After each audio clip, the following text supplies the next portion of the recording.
Check me out now. Return of the smooth operator. Shotty on repeat. I say sleep later. This another favor. Consider me your neighbor. Lost a lot of fam in pursuit of the paper. She gon' catch the vapors when we slide by. The way I speak my mind, it's like I peak my prime, but I ain't close. I cruise through the night air. Fantasy a dream. Real world is a nightmare. Like Claire battling the brainless. Learn to live shameless. Talk about me alive, but claim that I'm nameless. You aimless. So I'ma style on them. They washed up. It's a rap. Throw the towel on them. Gaining miles on them. Otakus for the win. Tacos it depend on the mood that I'm in. Like Finn when it's time for adventure. This some new blue. Get ready to enter my mind for a few. Come and take a ride with the crew. I'ma show you how to recoup days lost when you vibe with the blue. Come vibe with the blue. Yeah. About time to regroup. Fly, got my eyes on the view. Never hear lies, only truth. Realize why they vibe with the blue. Vibe with the blue. Vibe with the blue. Vibe with the blue. Vibe with the blue. Vibe with the blue. Vibe with the blue. Vibe with the blue. Vibe with the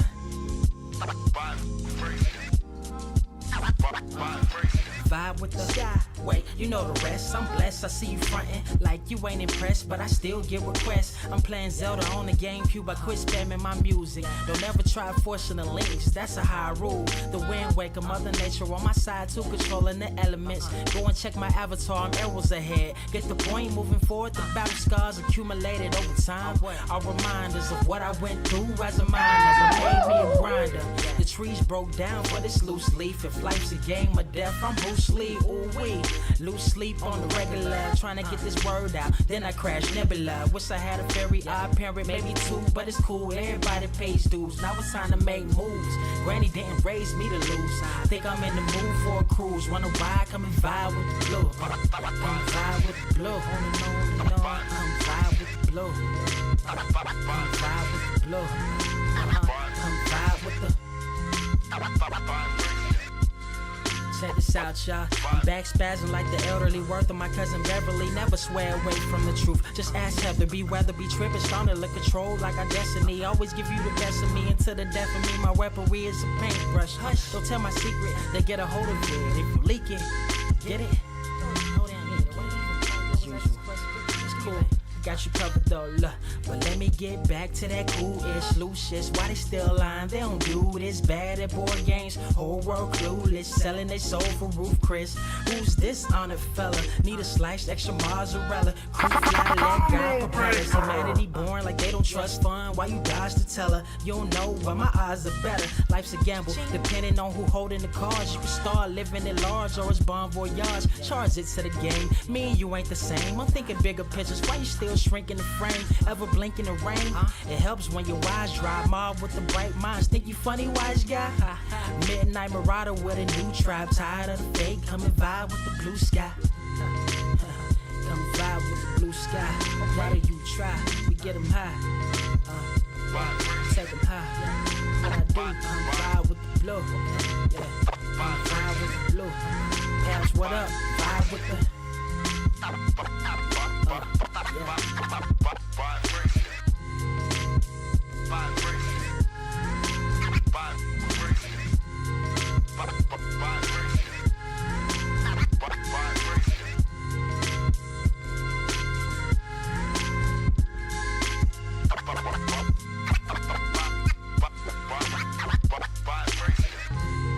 Motherfucker, are you out of your damn mind?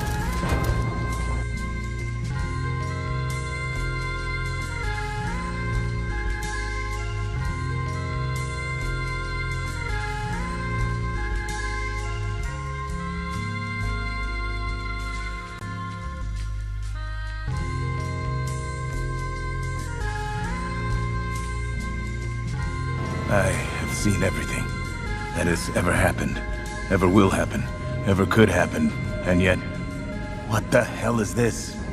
Are you ready? Word to wise, grass only greener when it's fertilized. Gave them truth in these songs, they prefer to lies. Destiny beautiful, adrift in her purple lies. You can't see me, you Stevie. Wondering how I reach more evolutions than Evie and make it look easy. Dream on, yeah.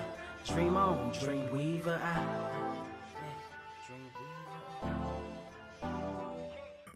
What is up, Earth's mightiest subscribers? It is your boy Ernie, Blerd Without Fear, got the homie Carter presents. Welcome to episode 267, the #1 comic book news stream on this or any other Earth in the multiverse that not only can you find on Spotify, that you can find on Google, Timbuktu, you can find it probably on a chicken wing. You can also expect that I forgot to make the whole stream public before I went live. That's why you didn't see the countdown or got a notification for the countdown when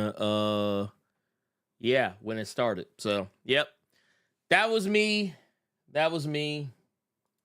Apologies. Carter, how you doing? Man, I'm sick. This sucks. But I'm still here. I have been still playing a lot of Bollatro. Ernie, don't go nowhere near it. I see what you meant. I have been watching other people's videos on it, and I've learned I could do certain combinations that I was not privy to at the time, so it has gotten much worse. And yeah, my phone has been on fire with as much as I've been playing that game. That battery went through it. Let me ask you this. Let me ask this before you jump away from that. I'm curious. Okay. How deadly would that game be to you if it had microtransactions? I wouldn't play it as much because I would know that there would be a point. Okay. I wouldn't have as much fun if that game had microtransactions in it. That's why that's why I like that it's just you can just keep going and don't have to worry about it's just the game. Yeah, it's just the game. You ain't got to worry about the game being better than you just because you don't have this currency to go buy this pack of cards, or you don't have to have this other currency where you got to spend premium funds from the planet beyond, which is another currency that you have to spend money on to buy this, to buy this planet to boost this card. If that game had microtransactions with as much shit that is in it, I honestly God wouldn't play it.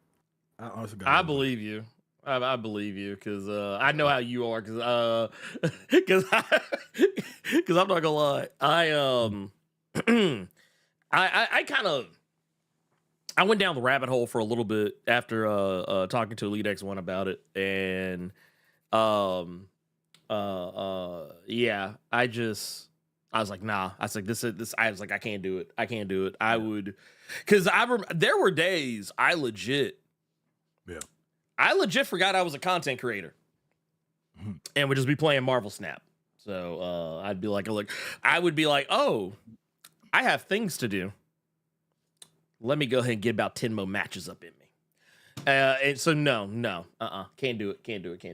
Nothing, anything that addictive, I don't want. That's like that shit goes in the same category as black tar, heroin, crystal meth. Like I feel like I would lose my shit. I would lose myself. But continue. It's the fact that it's done two things. One, it's just a really fun game. Two, I always sucked at poker. I would love watching like the World Poker Championships, especially when I would see like celebrities in those World Championship pokers. Like what's that woman's name? Tiffany, Chucky's chick. What's her? I can't remember. The fucked up part is when you said that. Yeah. I was like, you talking about Jennifer Tilly? Thank you. Yeah. So like when I saw her in those like World Poker Championship, but she was bumping motherfuckers. I can watch it. She legit. I didn't know how to play. So the fact that this game, like, it shows you what these hands are, what these hands mean, so you don't have to know how to play poker. But now I kind of want to play poker since I know what everything means. I kind of want to whoop niggas in actual poker now. But yeah, just other than that, man, that game is. And Elite just told me what seeded runs meant. I didn't know that's what seeded runs meant. Where all the I would tell you to play it at least once. because it was no, I wouldn't. No, I wouldn't. You like nah, you because see, you know what it is? The first hit. It's always the first hit.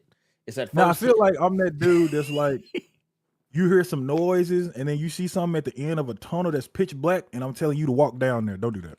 Don't do no. Now I will say I haven't been playing as much, just because I've been watching that Batman Cape Crusader, which is something we're going to be talking about today. Plus, I have been sick, and I don't know if this is everybody else, but when you sick, you kind of just don't want to do a lot of nothing. I'm one of those people when you sick, it's more so just to leave me the fuck alone. Like I don't want to be bothered. Leave me alone. Kiss my ass. I punch you in the throat. Get away from me. So I didn't really play a lot of Balatro. And well, see, I say I haven't played a lot of Balatro, but yesterday I played a lot. Like when I tell you that phone was hot, I thought it was just because of the weather outside. No, I had to leave that charger in, and that Samsung Galaxy let me know what to feel the wrath real quick. So it's good to have shit like this to where I have to do it, because then I can't be on my phone playing fucking Balatro. Now if I unlock my screen, we ain't gonna do that. But as a matter of fact, I'm gonna put the phone over there because I don't want to look at the screen when Balatro is on there when I unlock it. But don't do it. Yeah, it's good all around. But other than that, man, I'm just happy to be here. Hopefully I can get over this sickness, and hopefully I got some more books to read after we are done today. Ooh. Actually, man, I have so much. Yeah, I got so much stuff I got to do when we get done with this. It's not even funny. All of it fun, but it's just like, man, I am woefully behind on my everything. On my everything. That's another thing that I need to I need to like actually make a schedule for myself so that I remember to do shit. But that's not important. What is important is y'all being here. Y'all being here and being awesome. You got the rundown. You know what we're gonna be talking about. There's a couple of things I'm gonna kind of sneak in there because well, it's what I do. But I say, let's just go ahead and just jump right on in. Let's go ahead and jump right on in. I also, actually, you know what? Before I forget, because I always forget, because it's the nature of me as a human being. I'm gonna put the link to the Streamlabs in here because I always forget. I'm a terrible human being. I always fucking forget. But I'm not gonna forget today. I'm gonna remember. I'm going to actually remember. So here, let's put that in there. We're gonna. Oh, you know what I hate? I hate when like the chat, like when that little heart emoji thing at the bottom. I need to get blocking you trying to click. Yeah. I was like, why is this motherfucker not pinning my shit? I was like, Yep. I was like, why is it blocking me? Like, why am I getting cucked so on my own? For being there, dude. Yeah, I was like, why is my own stream like cucking me right now? Like, why is that happening? Why is my own chat, my own chat bar, just completely fucking my shit up. Anyway. So yeah, links in there. So yeah, there you go. You have that. Boom. We've done the thing. We're gonna be talking about Batman Cape Crusade, which I guess you know what?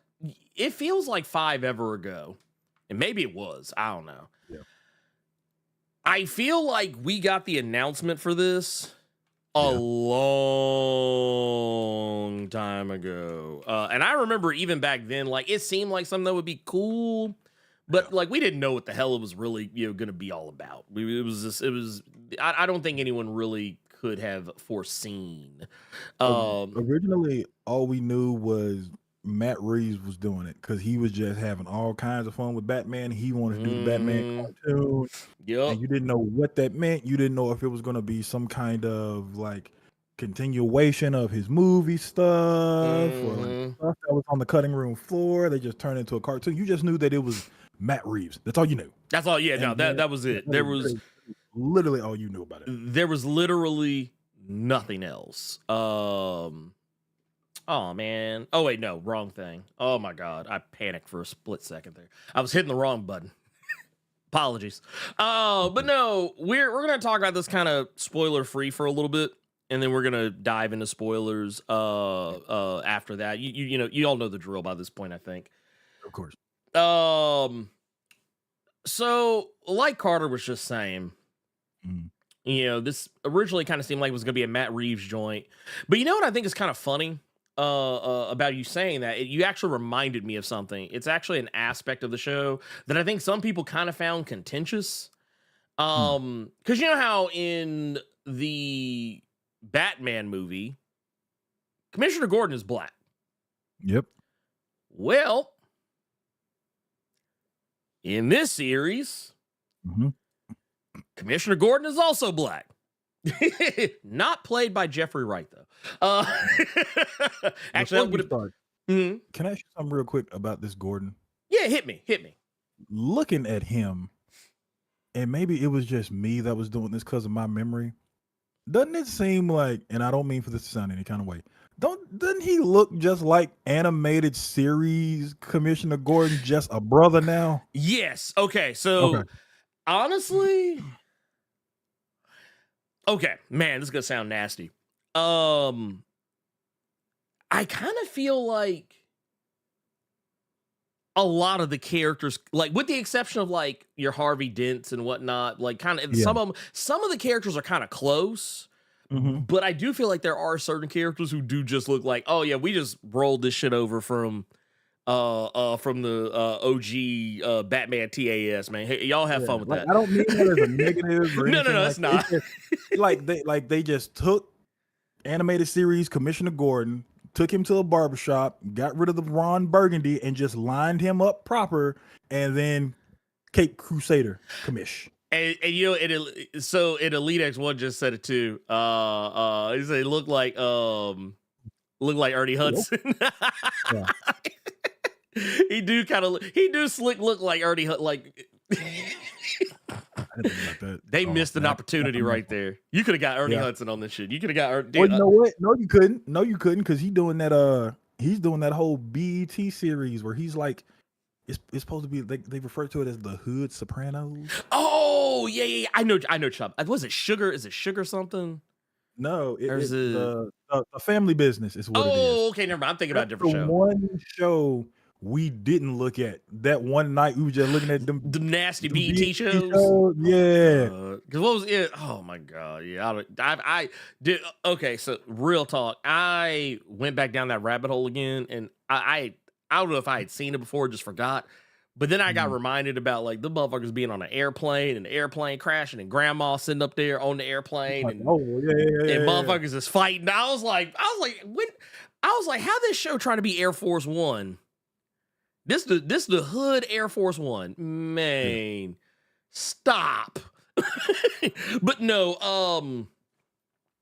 so yeah, you've got, and okay, and so as you might imagine, you have a black Commissioner Gordon.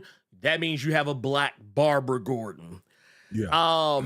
The thing that's interesting about this dynamic, and like I said, we'll talk about Batman himself here, but I feel like you kind of want to talk about these characters first, because Yeah. that's something I find very interesting about the show. And you know what it reminds me of? Hmm. It reminds me of the HBO animated series Spawn. This show is That was about not- Batman. Don't get me That was wrong. not on my- that was not on my bingo card. Yeah. That was- Oh no. I'm gonna talk some shit here, just but and none of it bad. It's not. I don't mean this. I don't mean this as a negative either. But Yeah. one of the things I liked about that Spawn animated series was that, by and large, I mean, yeah, Spawn's the main character.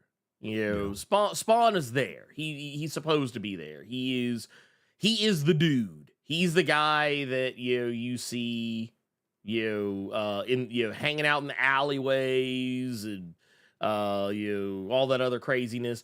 But at the same time, he's not even really the main character of his own show, because like the show kind of revolves around other characters. You're getting to like yeah, he's there, but he is the focus, but like all the other characters are getting about just as much screen time, it feels, as him. That's what I kind of feel Batman.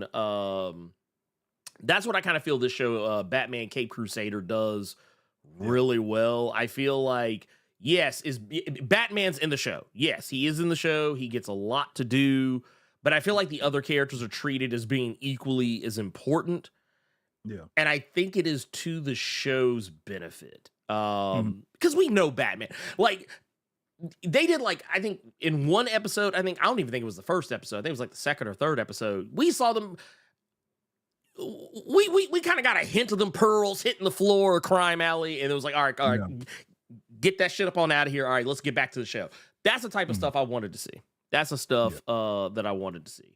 I like that. It did what, if you remember Batman the Animated Series, that show had episodes that were like that. This had a whole season that was like that, and it was really well done. So I agree with you there. I agree with you there. Also, you know what I like? Yeah, because we always talk about Batman. Yeah, he's the world's greatest detective. You know what I liked about this a lot? I like the fact that, what you just said. I'm gonna let you say it. No, he actually fucking detected some shit. Oh, okay, that's what you were going to say. Yeah, I was going somewhere completely different. Okay. Oh, okay. Never mind. But no, like, he was actually investigating, like, actually going, like, I mean, yeah. I feel like we don't see Batman do that enough anymore. It's like, he's no longer the world's greatest detective. That dude's just like the world's greatest everything now. Like, it doesn't matter if he's but like, you actually, this series, you see him actually doing. Okay, that's another thing it reminds me of. But like, and I know this is gonna sound weird, and I know some people are gonna be like, the fuck you talking about? What the fuck you mean? It reminds me of the old Adam West Burt Ward 1965 Batman in some respects, like, because he has all the toys. He has all the, well, I'm going to say he has all the toys, because technically he ain't got bat shark repellent or nothing like that. But when I say toys, I mean, like, he has all the vehicles. Like, you motherfuckers got submarines and shit and whatnot. But like, at the same time, they've grounded it in more realism. It's not as campy. Like, if you could imagine Adam West playing Batman straight, like just straight, not like which I mean, I guess at the time, it was supposed to be thought of as being played straight, but it was still pretty campy. But like, this guy is actually doing the detective work, the type of stuff you would see where he's like, oh, let me go to the scene, let me go pick this stuff up, oh, let me go here, let me investigate these files, oh, let me go here and interview this witness, so on and so forth. Like, he's actually out there doing legwork, like just on a level that we don't get to see terribly often. And I feel we're seeing it more now, but like, you don't see it as much in the comics anymore. Like, you barely see it in the comics. It's almost non-existent in the comics, because they still haven't really just let you know like what time period this takes place in. I know that I thought it was hilarious that like we really see, I'm not gonna say this is early Bruce, but just seeing them pointy ass ears, just seeing this board that you can clearly tell has no technology in it whatsoever. It's just a see-through ass board.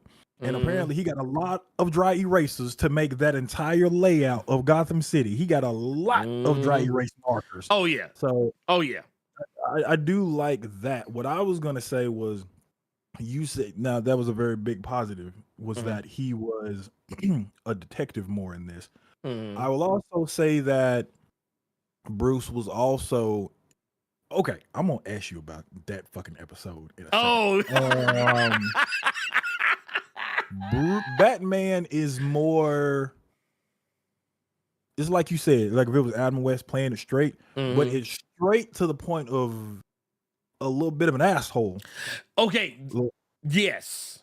That's where I was going with it, but I didn't want to. I want you talking shit, of course, because I agree with what you said, but I did like that fact that like we're going away from, like, I saw somebody in the chat just now saying that the Mobius chair changed Batman. He hasn't been the same since. I call bullshit on that.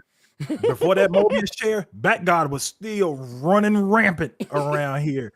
So I like that. The That's Mobius what chair just made him worse. It just made him yeah, worse. the Mobius chair was just a buff alongside the other buffs he had already got that season. That's all that was. I think that when, like I said, we have a lot more of Bruce being an asshole to people. And that's why I think some of that Matt Reeves, Robert Pattinson Batman comes in, because those are the vibes that I was getting a lot with the interactions that Bruce was having when he had the mask on and when he didn't have it on, especially with, I will say this, and I have never felt more bad for Alfred Pennyworth in anything than I do with him. Nothing. So that's not a spoiler. No, it ain't. It really nothing ain't. has happened to him physically. No. But it's just one of them, like, I'm just waiting for him to just be like, who the fuck do you think you talking to like that? It's like, do you know who I am? It's one of them, man. Yeah. I 100% agree with you. It's wild to me because I like this Batman a lot. I like this Batman a lot, but he is a dick. He is a whole asshole. Like, I was like, dude, I was like, but we also got to think about this too. I feel like this is a Batman who's still pretty early on in his crime fighting. Like, you can kind of tell, and the more I think about it, the more I'm like, yeah, regardless of what Matt Reeves' involvement was with this, after no longer being tied to it, this has the DNA of the Batman, like almost through and through. But what I do like about this is that I was worried that, because they were doing this kind of more of an old school crime noir style Batman, I was like, oh, great. We're going to get animated versions of realistic takes on Batman's rogues gallery. And that is not the case. That is not the case at all. It is still a comic book animated adaptation, which I was very pleased to see. Like, just to kind of go through some of them, some of the things I really liked, outside of that, just also like the fact that they allow Batman to be cerebral, to like, it's nice to see a Batman anything where people are still afraid of him, because that's something that the comics have kind of slick lost. Like, most of his villains are so familiar with him that they're not afraid of him, or at least the henchmen aren't even really all that afraid of him anymore. But in this, it was like, dude, you said, look at that motherfucker. That motherfucker's like, man, he's like, dude, I really hope this man don't fuck me up. Yeah, I think that was another way that you could tell that this was early on, because there are still people out there who believe that the motherfucker is real. Right. So that's one thing you could take from it for sure. And I see people, they keep talking about Ed Brubaker in this because of his input on the show. That was a name I was not expecting to see when I saw those intro credits. Yeah, no, I didn't either. I was not expecting to see Ed Brubaker. I was not expecting to see J.J. Abrams, because everything I've heard about this was just Matt Reeves. Everything.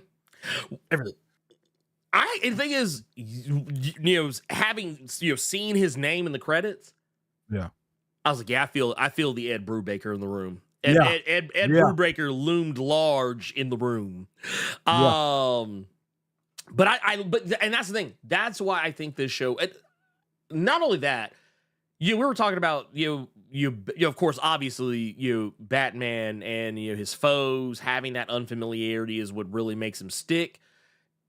I also like the fact that we're early on enough in Batman's caped Crusader journey that they actually kind of played with how he pretends to be Bruce Wayne. Like I think in the first episode, like, there's a part where he gets on a boat, and everybody's like, oh, hey, it's Bruce Wayne. And he just turns around with this little fake ass smile.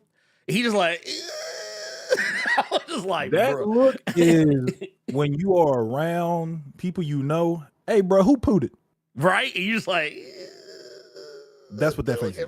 That's what that face is. Like, bro. There's another instance there where Bruce is in front of somebody and he tries to make a joke. Mm-hmm. And then Yep. that person just kind of looks off, whatever the fuck, and then he goes to another group of people and says the exact same joke. Bruce Wayne is just a script. It's a script. It's a script. And the fuck, He literally just said the same fucking joke to somebody else. And it landed so flat. It landed so flat. But then he turned around, and the folks he turned around and said to after that, they ate it up, and I was just like, bruh. But that's what I like. I mean, it's not to say, we've seen this before. We saw this with Christian Bale's Batman, how he would just put on a front. He was always pretending. Robert Pattinson wasn't even trying to pretend. Like, it was like you knew something was wrong with that dude when he went outside. He didn't even go outside half the time. Nobody even was like, oh shit, he's out here. But and I mean, I guess to a lesser extent, I feel like that it was like a perfect mix of that self-assured, yes, I'm pulling it off, but also that same awkwardness that Michael Keaton had as Bruce Wayne. I like that. And also had some of that same kind of bumbling clumsiness that Kevin Conroy's Batman the Animated Series had. Like it was a nice juggling act of all that. But the real stars though, are it's always going to be the Rogues Gallery for Batman. And you actually see a lot of characters that I honestly would not have expected. We're not going to go too deep off into them, but I know the one that sparked a lot of controversy, a lot of controversy, was Oswalda. that tickled me. I'm Dude, sorry. I loved it. I loved it. I thought when I originally saw it, I thought that was just someone that the actual Penguin Oswald Cobblepot paid to perform at the Iceberg Lounge. Right. That's what I thought. Until she started having conversations with people, and then other folks started coming up to her back and forth, and then I heard Oswalda, and I cracked up. Dude, and I I'm like, you know fell what? out. I'm good. I like this. This is funny. This is funny. I felt, dude, when she, well, also the looks, it was all the looks that she had. Like, she just constantly, she was changing wardrobe. She had like different like fits. Like she pulled up in the big dress. And then the funny thing was, it was like she had the menace too. Like she had the menace behind her as well. Like she wasn't like a joke. Like she was serious as a heart attack. Like, yeah, she's singing and dancing up on the stage. She's smiling, skinning and grinning and shit. But when the lights go down and it is time to do business, she would take that wig off. Okay. And it was time to break shit. During this scene, I could not help but laugh because I started thinking of one of my favorite movies.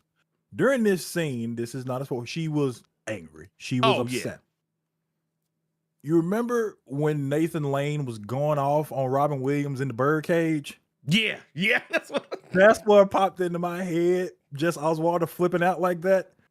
Because I love that scene in that movie, because that scene is fucking hilarious. It is hilarious. That's what I was thinking of. She was throwing shit all over the place. But just keeping it back with Batman, I like the little tweaks that they did. You have Oswalda. She has sons, and like one of the sons looked like one of the Terror Twin henchmen from the animated series. Same haircut, look, and everything. Everything. So I like little tweaks like that. Oh yeah. Something else that I really, really dug was that now, I don't know, I like that she was business. Yeah. It was not as mustache twirling. No, it wasn't personal. Yeah, and it wasn't even just her. Even like the one little right-hand man she had, it was serious business and stuff. So I really did like a lot of that. I've liked every character so far. Also, I'm not gonna lie. You mentioned the right-hand man. I kind of want to put some respect to that man's name. That is I'm talking about the brother, right? This brother right here. That is a dude dirt Negro if ever I didn't see. That man, he was just like, he's like, hey, you want me to ice these motherfuckers? All right, cool. I'm out. He's like, that dude stood 10 toes down on business for Oswalda. I was like, bro. Yes, he did. Yes, he did. That man, that man was like, all right, you want me to shut him up? Bet. Like, even when Batman pulls up, he's like, oh, cracked I'ma his take it. knuckles and went to Oh, work. yeah. Now, at the end of the day, that's still Batman, but that brother is one of them people that can say, no, I gave as good as I got. Please oh, believe. yeah. He He's like, cheated because in true Soul Calibur fashion, instead of trying to beat me, he just got a ring out. got the but ring I out. held my own. Please believe. look, Please believe. I ain't gonna lie. As soon as that motherfucker hit that water, I was like, round. Yeah, so Yuri G, you just hit the nail on the head. That man was the definition of say less. Say less. Oh, yeah, no, 100%. 100,000,000%, mind you. I just want to go ahead and say right quick. Yeah, no, 100,000,000%. That dude, I ain't gonna lie. I would like, that's the kind of people you need to surround yourself with. Yeah. That's the type of people you need. People, you want people who got your back like this dude had Oswald back. Like, you got that, you good. You ain't got nothing to worry about. That dude's gonna solve all your problems. But no, it wasn't even just Oswalda, who was fantastic. Yeah, some of the earlier villains that we get. Some of these we kind of already knew about, like Clayface, and what I thought was even crazier was it was the oop, I hit the wrong thing. Here we go. Oh, It was the OG Clayface. now, right here. Yeah. This is what I want to talk to you about. Mhm. You said that's the OG Clayface. Okay, cool. Mhm. The first time you see this shot, Oh yeah. when I tell you, I sat up because I thought that was this. When I tell you, I thought that was the shadow, and I sat up. I said, "Yep, Matt Reeves goated. This boy done put a shadow in Batman." When I tell you, I sat up in bed, dude. I don't give a damn how sick I have been the past few days. I sat up because I thought that was the shadow. Had he started dual wielding pistols trying to fight Batman, I'd have screamed. Was I a little bit disappointed that it ended up being Clayface? Yeah. Tiny bit. But dog, When he turned around, I was like, I know who knows the evil who lurks in the hearts of men. dog.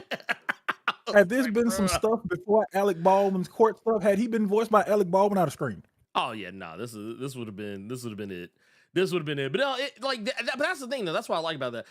They actually leaned into the to the comic bookishness of the villains. Like, they didn't try and hide. Like, and that's the thing. Oh man, that is one of my pet peeves about any comic book adaptation, is when they try to act like this is not about a comic book. Like, you're trying to treat this as if it's some kind. I mean, treat it like it's higher art. Just in terms of how you try to like your dedication to it. But don't treat it like higher art as in like you can't allow it to be what it is on its face.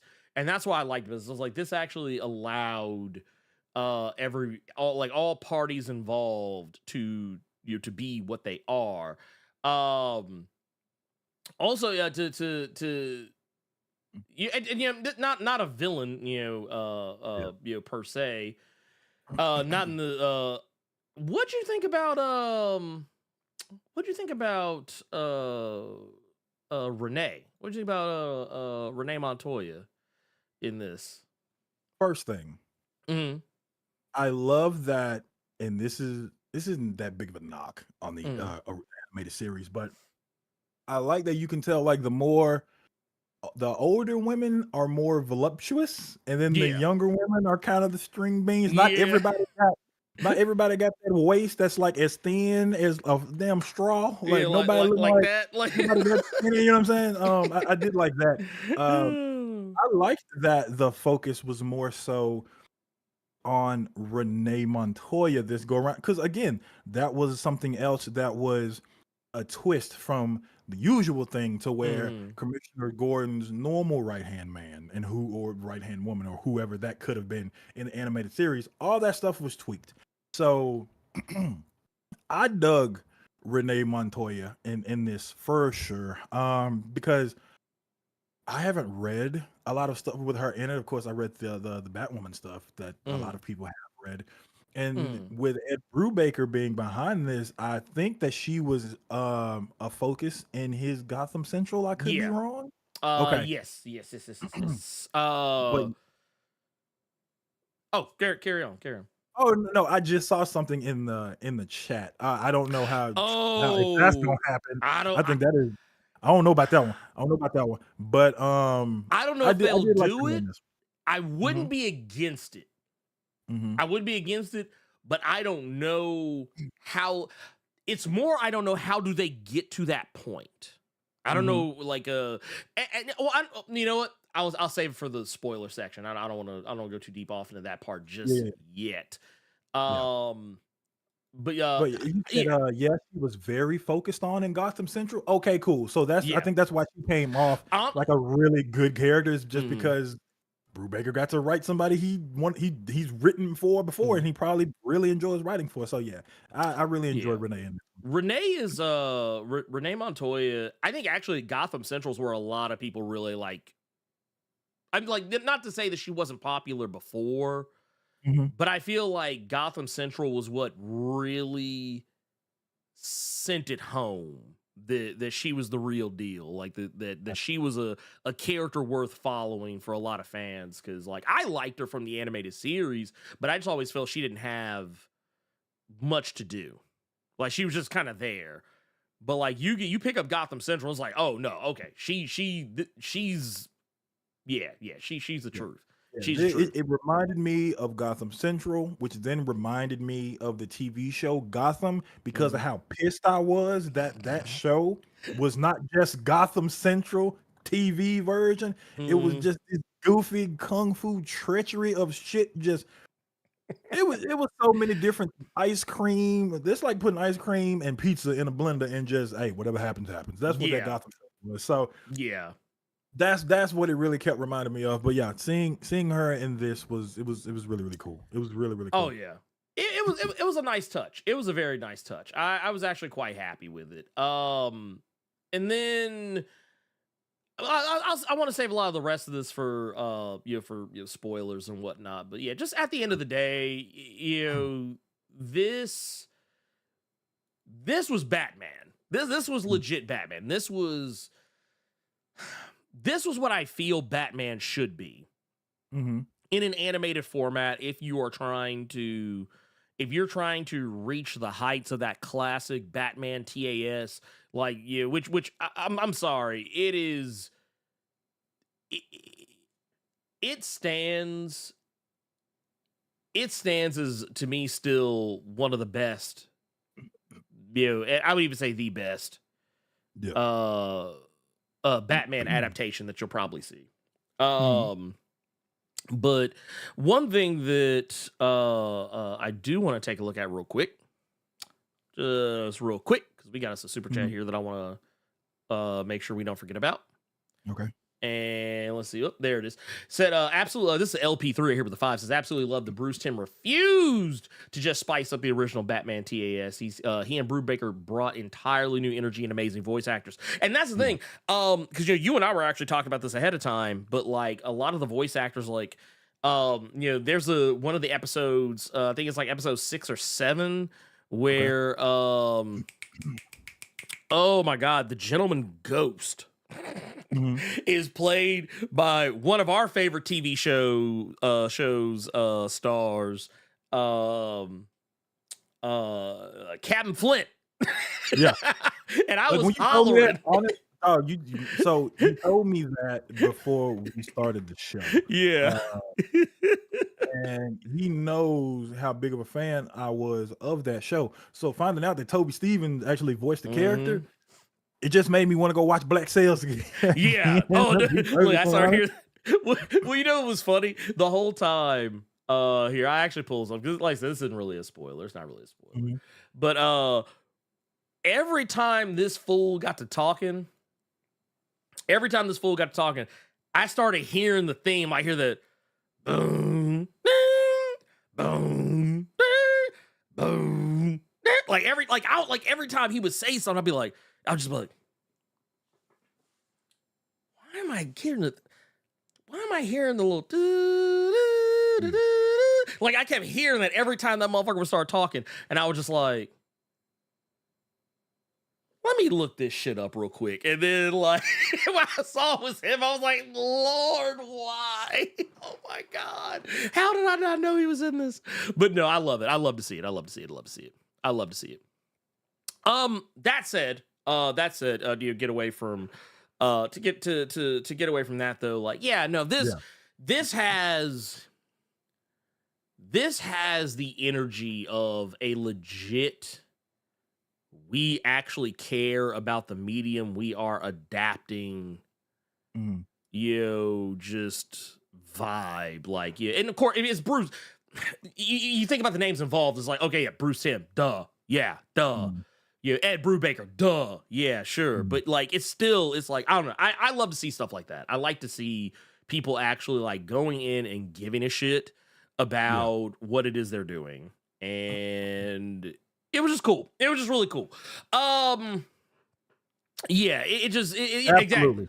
Yeah. Absolutely. Gavin just said it. Gavin, I absolutely agree. Yes, Gavin just said it. Just said it right there, beautifully. It's yeah, okay. Let me pull my soapbox out. I'm gonna say something that I've said before, and I'm gonna say it again here. I wish that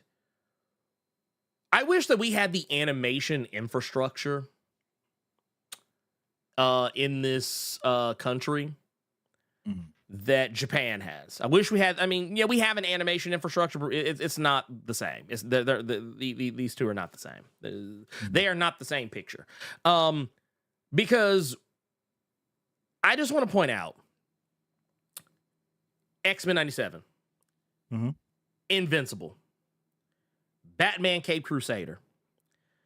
These are not this isn't coincidence or happenstance. These are three precise instances where everyone in all phases of the game care about the thing they're doing.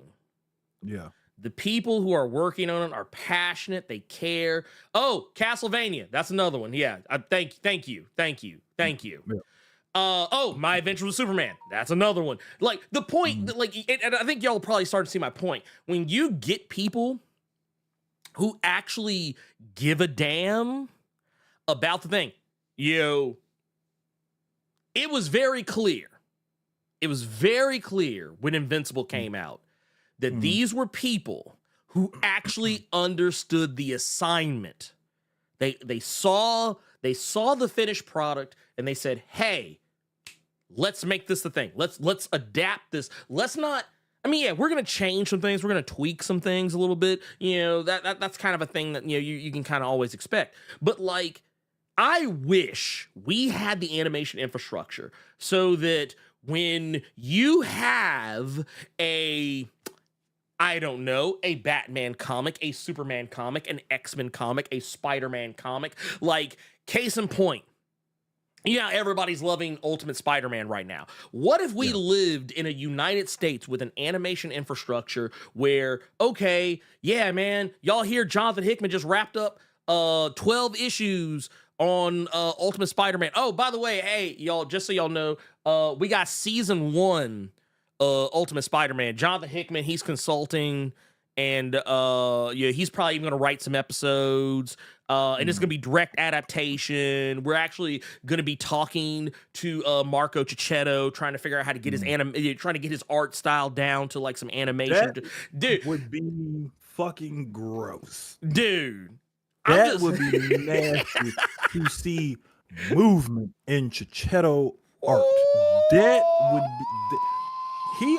I would tell Marco Cicchetto to charge just egregious prices just because finished product would be absolutely insane. Oh, no, 100%. Look, let me tell you something. I know how much they had to pay him. I don't have it directly behind me, I don't think. But you know what? I know for a fact they had to get him to do his they used his art for the Marvel Zombies board game. And I was like, I know that. I said, that's why that motherfucker couldn't be on Daredevil full time. He was doing that. See, that's just making me want to earn. I already told you, and I already told everybody listening that I am sick. I do not need to leave the house because I don't want to give this sickness to everybody else. Yeah. But all this shit you keep saying about Marco Cicchetto is just making me want to go to that. You know what? Yeah, he want to go get that Daredevil. Where's He want to go my get. man? He want to get that Daredevil.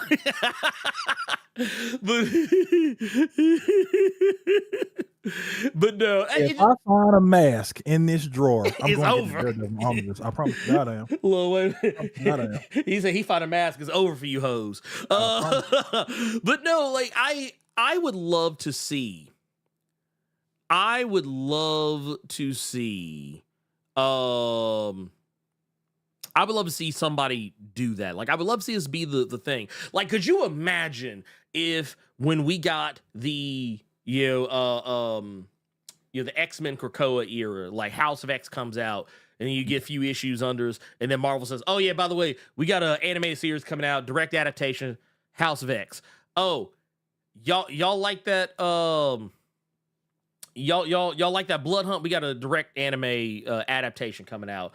DC says, "Hey, y'all feeling an absolute power? We got a direct adaptation animated series coming out, just doing the whole thing." Like, that's the type of stuff, that I would love to see. I would love to see that. I think that, and the thing is, there's a market for it. People want that.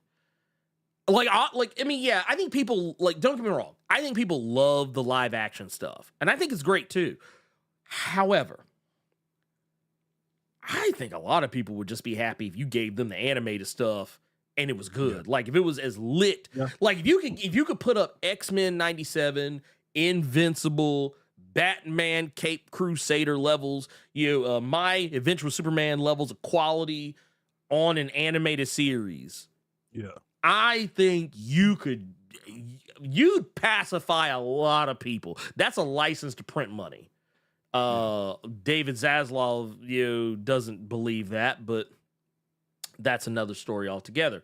Considering what happened to Cartoon Network, the website at the very least. We ain't got to worry about Cartoon Network anymore. We got Boomerang. Right? Yeah, I'm about to say. we got Dynamite Comics. Yeah, we got Dynamite. We good. Boomerang in the building, so we got to worry about that part. It's actually funny. It's funny because I literally was I was literally talking to somebody the other day about how it's difficult to own anything anymore. Yeah. It's difficult to own anything, like when it comes to books and stuff, obviously, but you can own that, but when it comes to like TV shows, movies, stuff like that, I feel like you don't really have any real ownership unless you actually have the physical media. If you buy something under a like a service or something like that, then obviously they can just take that away from you anytime they want. But I thought it was kind of weird. I thought it was such a weird choice. But like, hey, Cartoon Network, we're peace out on that website. Man. So look at what Gavin just put in the chat. Here, imagine if they handled adaptations more like OVAs than like the direct-to-DVD streaming movie adaptations that try to condense 6 to 12 issues down to a single movie. Now, Gavin, I respect you. You're being really polite and really sincere. He's talking about DC and them. What are you talking about? I'm just kidding. Marvel used to do it. If you all remember the if you all remember like the Marvel anime stuff, like they've done stuff like that. But absolutely. Like I saw somebody else in the chat earlier bring up like Mask of the Phantasm and stuff like that. Yeah. But absolutely, dude, because when you try to condense when you try to condense 6 to 12 issues, when you try to condense an entire event into an hour and a half, you're going to have several fumbles. Yeah, you'll lose some stuff in translation. Absolutely. I think I will say though, I do like the new direction. Well, I say new direction. It's not really a new direction, but I like what DC did with the Crisis on Infinite Earths. Like, instead of trying to tell it in one movie, they did it across like 3, which I think was the wiser choice, because I'm sorry, you're not adapting all of Crisis on Infinite Earths. Can I tell you a problem with that as well? What's up? I didn't even know it was getting released like that. Like, Yeah. What was the promotion for?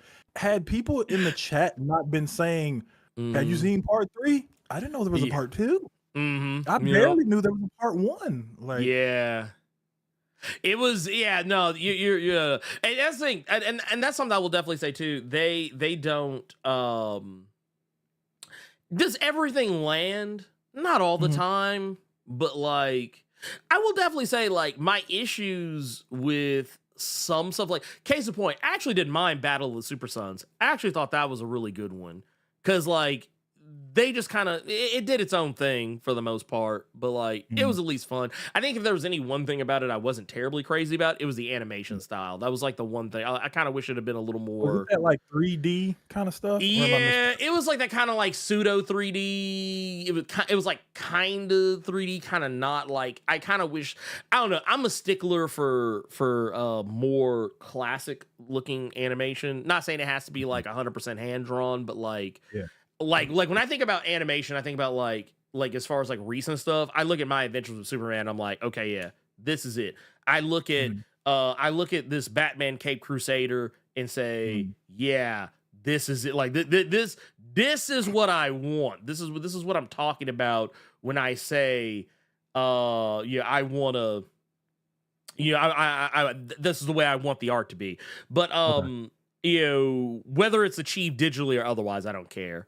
But yeah, man, it just, I wish that, you know, we got more. I do wish we got more. There's a lot of cool stuff that we could be getting. Man, dude, I would love it so much. Dude, if we could get, dude, could you? So Carter, here, I'm gonna mess with you here. Here, check this out. Check this out. Man, what if you got like an animated Grayson series? What they gave you that? What they gave you some Grayson? Man. Like DC has always had the right mindset, and I've actually said this for a long time. You know, in regards to the mission statement. Yeah. I actually wish everyone did it. Like, you know, with more success. I feel like DC was way better at it before than they are now, but I feel like they're finding their footing with Crisis. Like, I didn't care for Injustice. They could have kept that one. They could have kept that one. I wasn't crazy about Injustice. Injustice was... It was an injustice. But even though, like, I heavily criticized the vocal performance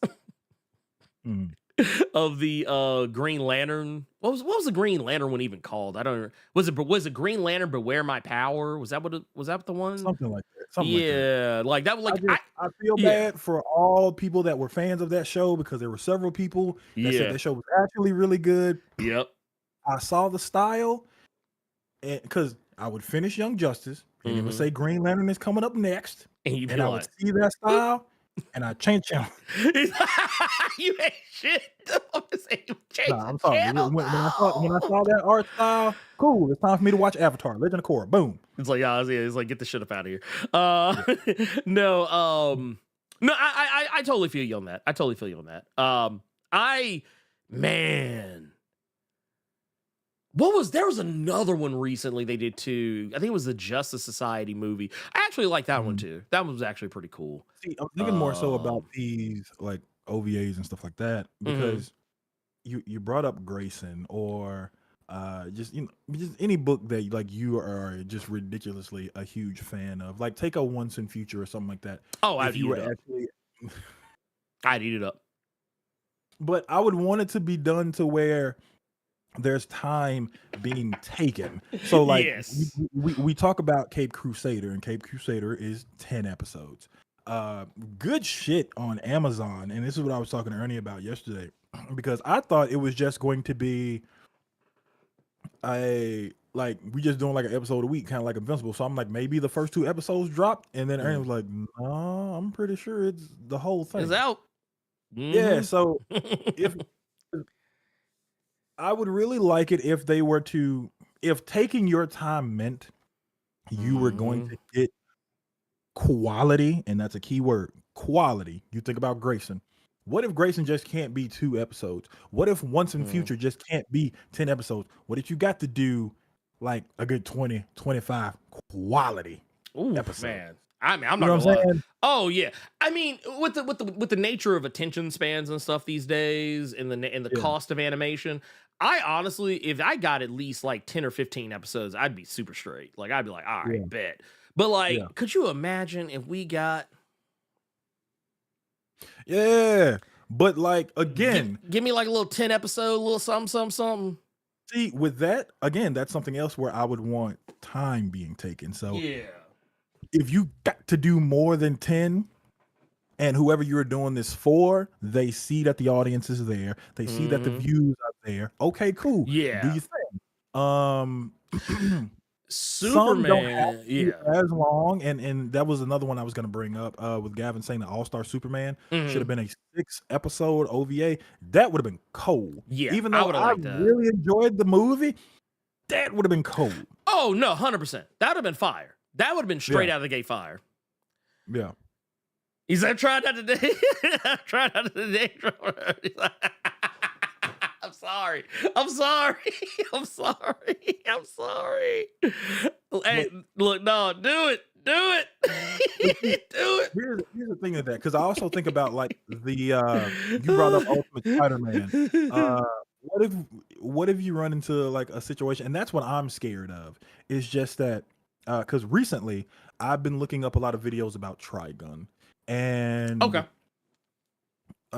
of the videos I saw said that and plus we can say Naruto, since you brought up I think you brought up like Naruto and the Ninja Turtles one week. Yes. You run into an issue of like where the TV show creators may have caught up to like the people that are doing the actual book, and then we got filler arcs and stuff like that. So that's what scares me a little bit. Like, what if we do get like Hickman's Ultimate Spider-Man, just heat, but you something that comes out every week too. So it's like I'm scared of like the filler of it, because I've seen several times where Ernie has aired people out for complaining about someone's run when the issues of the run they don't like weren't even by the people who actually are doing the run. It was the filler. Yeah.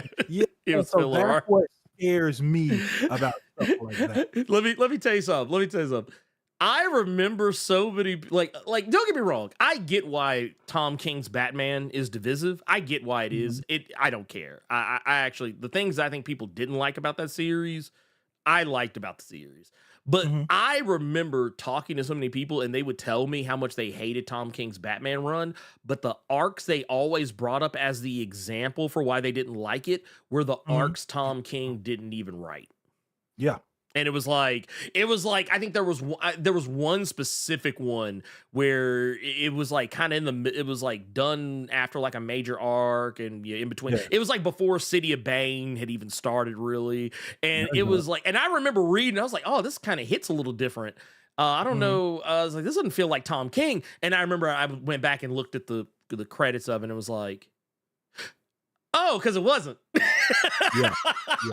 And like that was always one of the arcs people brought up. They're like, oh man, this is fucking terrible. And I was like, well, it's because Tom King didn't write it. You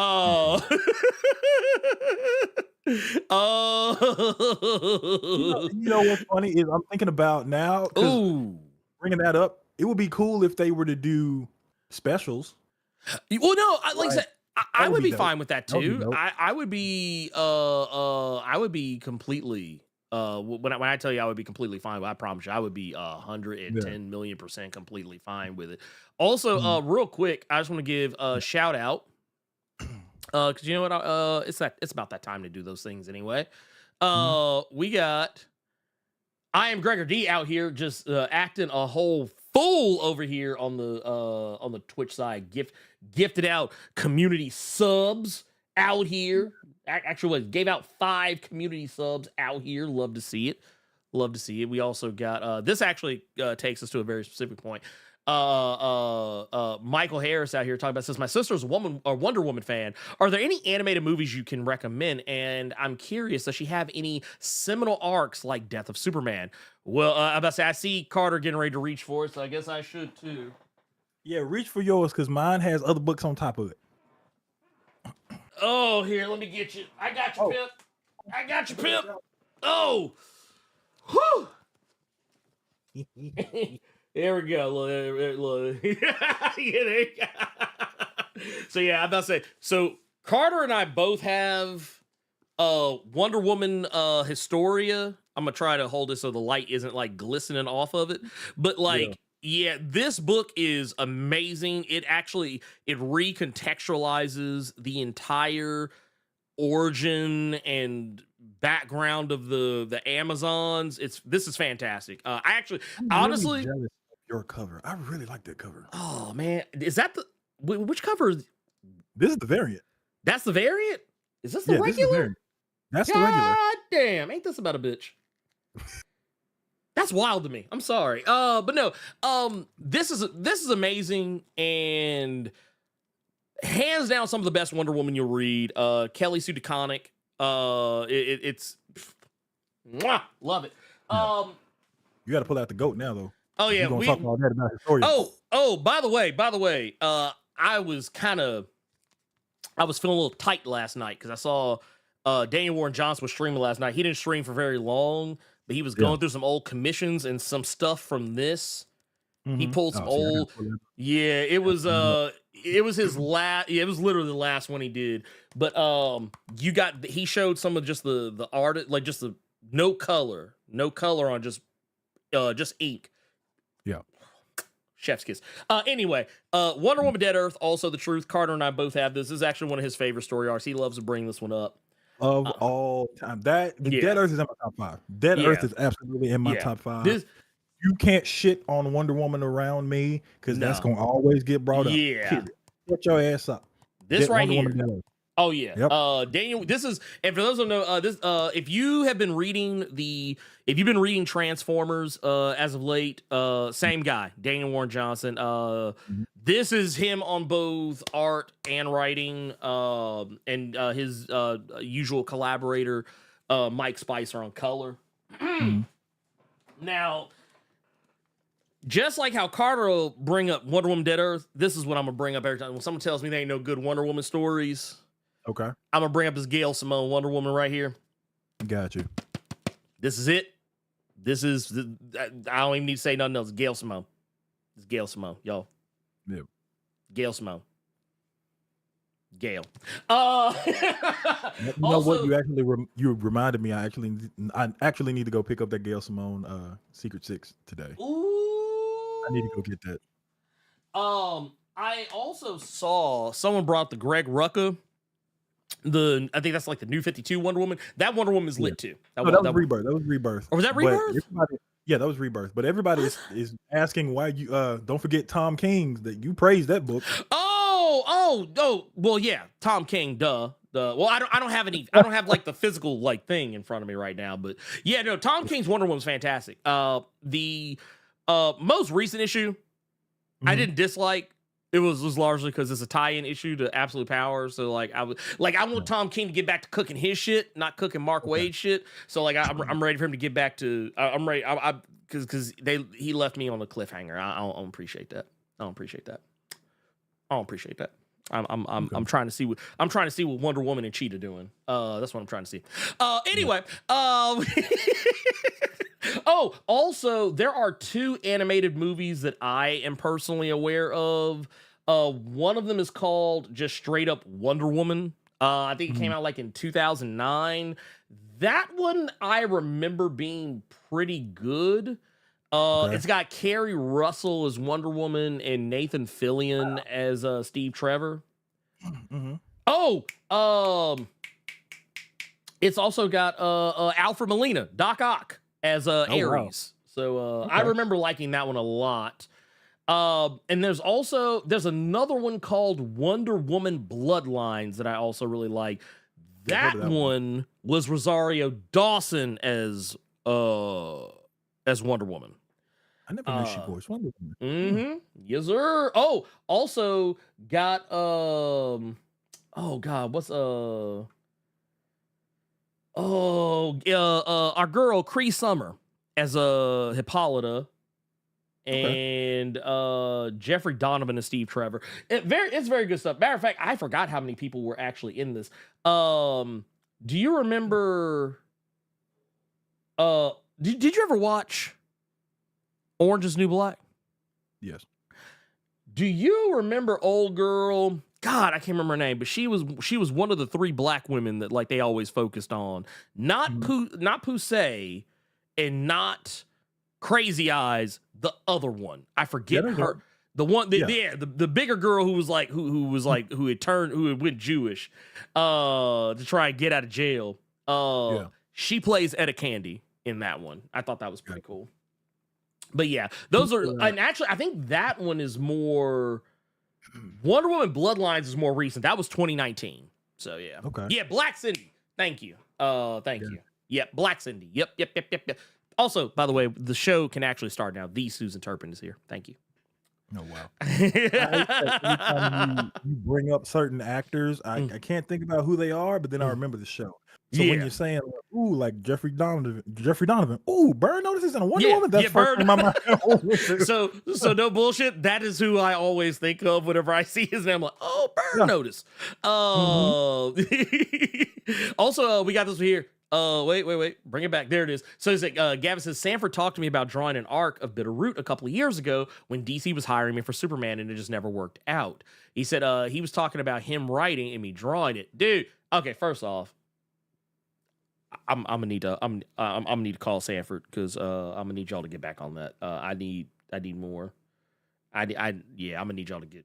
I'm not gonna hold you, and I'm not trying to force Gavin to do something that he does not want to do. But you were bringing up Daniel Warren Johnson and how he streams, and he'll have like because if you've never seen a Daniel Warren Johnson stream, I highly recommend. Oh, they're good. They're so good because they're really good streams just for the chill vibe. It's good stories of like comic book stuff with great art because it's Daniel Warren Johnson. Gavin, totally, you need to do that. Yes, please. I would love to hear about stories like that with your name drop that somebody in the chat called you out for, because y'all quick to do them name drops. But just telling these stories while we get to see you as an individual at work, just drawing and doing your thing, I would watch the hell out of that. That would be wild. I'm not gonna lie, because I would watch the hell out of that. I feel like a lot more artists need to do stuff like that. Yeah. Honestly. Well, because I'm gonna say too, I actually just like the energy of it because like it's usually and yeah, it's not even just DWJ, because like I've seen some other people do it too, and it's usually just real chill. Folks just kind of doing their thing. Stegman was doing Stegman, I just think a lot more of the creators like you absolutely have a fucking audience who will watch that. Oh absolutely. yeah, no, 100%. I would show up to them and just be like, man, I'm just enjoying. Like what was it? Daniel was showing off some Star Wars commissions he did, and like I was just like, bruh. I was like, how are you not full time on a Star Wars book right now? Also, that's what he showed. Carter, you get a kick out of this. He shows a cover he did for a Bloodborne comic that got rejected because it was too violent. Wow. You know, like the when you go in those areas of Bloodborne where they got like motherfuckers splayed out on the table and shit. He did one of those for a cover, but the person's guts was busted open and just drug out. It was fucking gorgeous. It was gorgeous, but they were like, yeah, this too. Everything he just said, and then ended that. It was fucking gorgeous. It was gorgeous. I fear the goddamn sociopath. That confirmed. It is confirmed now. But no one caught the pun. Did no one catch the pun? I said it was gorgeous. Oh, I caught that part. I just fucking ignored it. You will not get me to laugh at one of your nasty dad jokes. You will absolutely not get me to do that. But it was awesome. He showed the other version of it though. He did a cleanup to when they rejected it because they said it was too violent. Like From Software said it was too violent. But he showed the other way. He was just like, he's like, yeah, this one made me sad a little bit. And I was like, yeah, it makes me sad too because it ain't as good as that first one. I was like, it ain't as good as the first one. They said they should let you have that one. Oh, wait. I think we might have some new. Wait. Let me see something here. Let's see. Oh, you know what? I totally empathize with this. He said, convincing my wife to let me hide away for another couple hours per week is the tough part, but I think about it from time to time. Dude. Now, this is not me trying to talk you more into it, but I will say that, like, it's never... DWJ streams are no more... The longest might be an hour. Might be. So it ain't a couple. It's just one. Mate, hell, I've seen DWJ streams where he's drawing some just kicking back. It'd be no more than 45 minutes. You have those conversations at the airport. Now, again, I'm not trying to push you into doing it. I'm just trying to let you know you can make them as small. And like, oh, you got 3 kids. Yeah, why that's do you sound like old boy from WWE? I got kids. That's what he just said. Like, just I got kids. The 3LB. What's I remember that. I got kids, boy. That's how I read it. You can't say anything after that. You can't. I just got to shut the fuck up. Yeah, that boy's like, no, I can't do that. I can't say nothing after that. I can't do it. No, I just think, yeah. All that's to say, you know what? I guess while we're here, because we kind of veered off of left field, I do want to take this opportunity. I want to take an opportunity to talk about something real quick. We don't normally do ad reads or anything like that, on a regular basis, but I do want to draw some attention to something that's very important to me because it is not only just important to me because it is important to me, but it's also important to me because this is a project of one of my homies, one of my boys. He's out here doing the damn thing. Some of you may or may not be familiar with my boy Quinn McGowan. Speaking of, we were talking about comics. I feel this is a good enough time as any, but I actually have one of his comics right here. Project Wildfire, which, by the way, let me move this out of the way just a little bit. Just bring it. There you go. You want to just take the one? Yeah, fuck it. I'll take the one for a minute here. Yeah, I'll be that asshole for a moment. But you can see right here, Project Wildfire by Legends Press. This is my boy right here, and he's actually got a full trade on the way. Now, I say this because. I'm not just out here hyping him. I'm not just hyping him out because this is my boy. Not just because, he is my artist for my comic. Not just because, he is, doing a Kickstarter for a thing, but because I actually believe in the project. I think it's actually a really cool project. But this is a comic that is about a guy by the name of Will Watson, and he is a superhero. And he fights crime, but also fights kaiju in the South. That's actually largely what he fights like normal, like regular villains too, but he also fights kaiju. And it's a really cool story. And it's a hero who is, by my opinion, he is, I don't know, it's going to sound nasty the way I'm going to say this, but I feel like, he's an unapologetically black superhero. Like, he is a guy who he is. He doesn't, make excuses for who or what he is. He just is what he is. And he goes by the name Wildfire. And that's kind of what he brings. I mean, I'm going to bring this up right here just because, here, let me bring this up here because I think I actually have some imagery here that I want to share. Here, yeah, we'll pull this up. You can show it, but kaiju in the South was enough for me. There you go. Booyah. There you go. Just because that sounds okay. And I think a lot of you will understand what I mean when I say this. Yeah. That sounds very comic book. And it sounds so goddamn outrageous. I want to read it. Like that shit that just sounds so preposterous. I got to read how they do this shit. Oh, yeah. Like that's what that sounds like to me. So I love this project. And actually I'm gonna tell I want to tell just a little brief little story. But this is a guy who is one of us. He's one of us. He is one of Earth's mightiest. He's been a fan of the channel for a long time. He is someone who has been very supportive of everything that I do.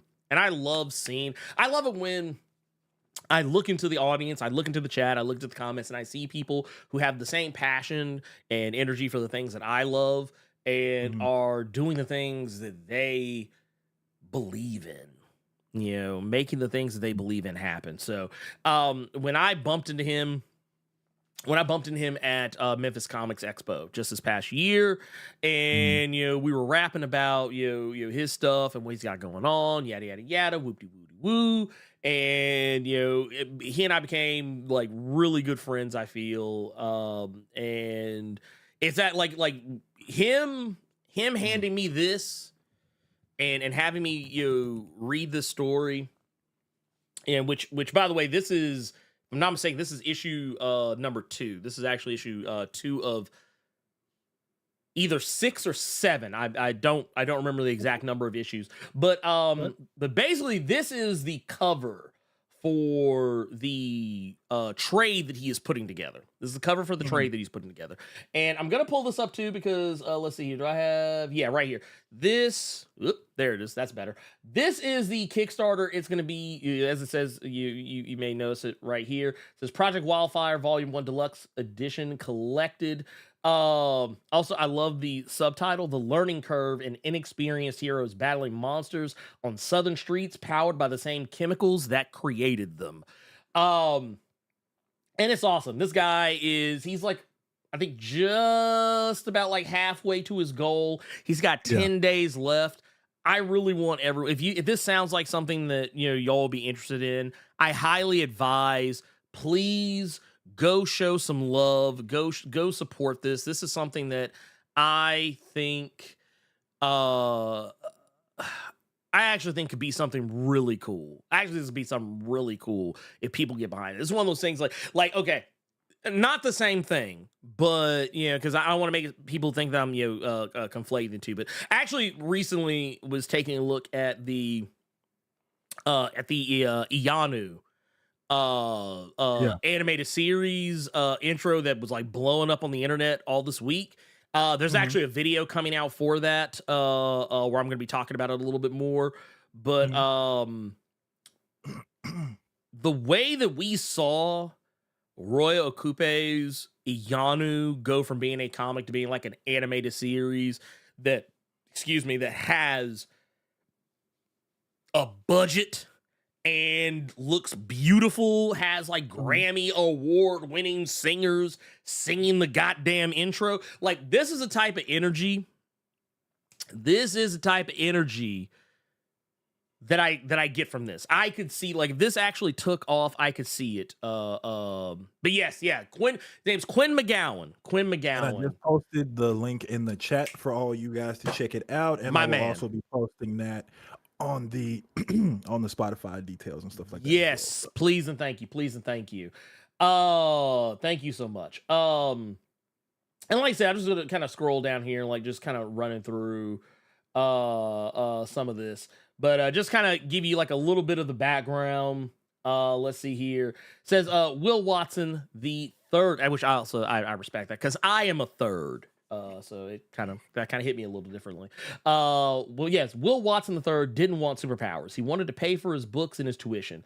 When he signed up for an experimental trial at his college, he couldn't know how desperate Monster Watch had become to fend off the plague that was on the horizon. A genetic predisposition and chemical cocktail created an unprecedented reaction in Watson's body, making him Shelby City's. See what he did there? Carter gets that. Carter knows that reference because he knows what county we in. Shelby City's best chance against impossible odds. So yeah, Gavin gets it. Gavin knows. Gavin knows. Okay. Yeah, Gavin knows. I have to remember that he knows about Memphis, so he called it too. He know what time it is. He know what time it is. Yeah, you got that right. 901. 901, baby. 901, baby. But yeah, That's dude, funny. this book, it's fire. Dude, it's fire. And like I said, you can kind of see here, just this is kind of like the whole Monster Watch setup right here. You got that. This is actually, matter of fact, I think this might be in the issue that I have right here. And also this right here is Legends Press, which is the imprint that Quinn rocks. And like I said, it just looks great. It just looks great, man. Also, by the way, he got the shout out from Gail Simone. A great mix. Matter of fact, when I posted, Gail even like saw it. She was like, "Oh my gosh, this looks awesome." And she hooked him up with the review. It says, "Great mix of the best of classic superhero storytelling with a new voice and vibe. Hurry up with the next issue so I can find out what happens." See, that's what I'm talking about. That's the type of stuff I'm talking about. So, and like I said here, you can see all the, stuff, like everything's pretty much the majority, the lion's share of it's going to be going into the printing. Of course, Kickstarter is going to get its 5%. And then that's what I was thinking about. What was up? So, so when you said kaiju in the South about this book, first thing that popped into my head was like one of those old like Starbucks people. That's just one of them old geriatric people just around Germantown, and just some big ass like Rajang just pop up in Germantown somewhere, and then Kaiser Q. Why don't we have any superheroes repping Germantown? Right? Hey, G-Town, where you at? Oh, God. Hey, wait. The Wolf Chase Titans. Okay, move on. He's like, nah. He's like, nah, just get him out of here. Dude, what if we had Collierville? We had some Colliervilles. No. The Wolf Chase Titan. What you just said, bro. What if we have some superheroes based out of Wolf Chase Galleria? Wouldn't that be some nasty work? Imagine you a motherfucker that just, and only Memphis people will catch this reference, but imagine you a motherfucker that's just sitting at the Matter Terminal just waiting, and the big ass turtle just coming out from Mud Island or something. Like, the big ass turtle just come from Mud Island or come from the bridge real quick. You just at the terminal waiting on your bus. What's that? Look, you sitting here eating some crumpies, and next thing you know, you get towed off by a kaiju. Nah, I'd eat that shit. Gavin, stop. You know the Orange Mound Kaiju is the one to look out for. Bruh. The Orange Mound Kaiju is an Avengers level threat, is what that sound like. Bruh. An Orange Mound Kaiju? Bruh. I'm leaving the country. Oh, yeah, no, I'm out. Not the States. I'm leaving. In the mound? No, I'm good. Dog. But I don't like that Gavin knows these things. I don't like this. Well, it's funny to me too. So just because, like, yeah, that's kind of the thing that attracted me to this. Was like, this feels like home. It feels like this is a story that takes place in my home. And it's also kind of why Quinn and I hit it up even more because of the story that I was writing, because my story is also based in Memphis. And like, the more we talked, the more I was like, dude, you understand the assignment. That's why, like, I knew. I was like, okay, yeah. I was like, he's good. We're good. Not to mention, he's a genuinely good dude. He's a genuinely good guy. Like, salt of the fucking earth. And just really cool to talk to. I'm actually trying to get him to come on the to do like an interview or something. We actually wanted to do one this month, or rather this previous month, but like San Diego Comic-Con, he went to go do that, and like he just was really busy, so we just, the timing, we weren't able to link up. But yeah, please, if for whatever reason, any of this sounds the least bit would a kaiju beat a Dyer's. Okay, here, check this out. What if somebody walked into Dyer's and got some of that 100-year-old grease in them? Ooh, no. Here, check this out, Carter. I know you're gonna love this. No, I won't. Yeah, you will. That's Yeah, you how, will. That's how kaiju are created. Could you imagine somebody walking out of that shit? The Beale Street Bumblebee. That's what you The gonna Beale see. Street Bumblebee. No. You're like, come on, dog.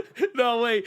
You got one of these unhoused cats on Beale Street panhandling, and like out of nowhere, somebody tipped the grease, and the grease fly out the pan. 100-year-old grease hit the unhoused man, and instead of burning him alive, it turns him into the giant grease monster. Bruh, I would eat it up. I would eat it up. Ugh, the Memphis Mothra. Ugh. Wait, 3-6 Mothra? 3-6 Mothra? No, let's go. Let's go. The only thing I've gotten from this conversation is the Orange Mound Kaiju is going to be the name of this episode on Spotify. That's one thing that I have gotten from this conversation. That's my main takeaway from this, dude. Like, Jesus Christ. I want it. In a Dyer's Burger experiment gone wrong, homeless individual Bert Tyson, with a combination of getting hot Dyer's grease poured on his person while also getting pecked by a Beale Street pigeon, turns into the Orange Mound Kaiju. Dude, just off the top of my head. Dude, you know what would be funny? You know what would be funnier? You know the kids would be down there flipping on Beale Street? Yeah. Dude, what if that was a squad? Oh, God. Dude, what if that was a squad? Man. Can you imagine? Y'all don't... Instead of them just standing there morphing, they flip, they cutting arrows into the suits. And all of a sudden be like,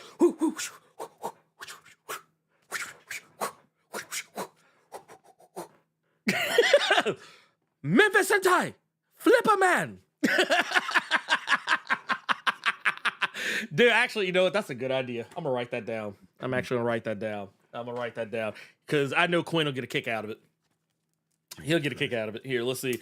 Yeah, Memphis Sentai. That's Flipper Man. You ain't lying. 3-6 Mothra needs to go to the hole. Absolutely. Absolutely. Hey, I'm just saying, man. I'm just saying, man. Anyway, to get back to it though, to get us back on track, or not get us back on track, but just with this. So this is what you're gonna be looking forward to in this. The first issue is number 1, 2. Like I said, you can kind of see, you kind of see a little taste. This is 2 right here. But scrolling down, you get those. Like it says, Will Watson goes from thinking it's going to be another relatively ordinary day on his very strange new job fighting monsters to discovering he is not the first defender of Shelby City. What's worse, his predecessor has returned as a torrent of revenge. So he's got somebody that's, Now I don't want to give away too much. Anyway, we also got another one. Torrent, and I thought, okay, is it going to be some kind of LimeWire entity or something? Like, that's where my mind went. It's like, man, you start thinking about, oh, wait, what's he downloading?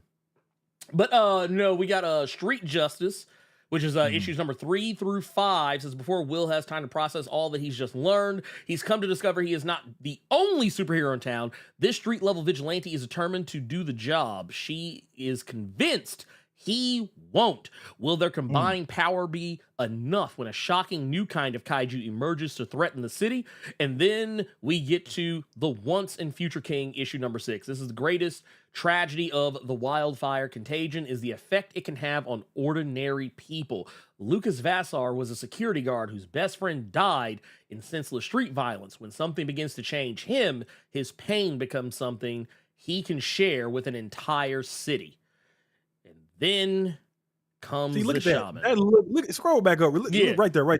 That's somebody that got that grease poured on him right there. Oh, yeah, right. Oh, yeah, this is Dyer's grease. This is Dyer's grease right here. This is Dyer's grease. This is Dyer's grease. This is 100% Dyer's grease. This has I need kaiju from Olive Bread to tell other kaijus from Shelby City. Be like,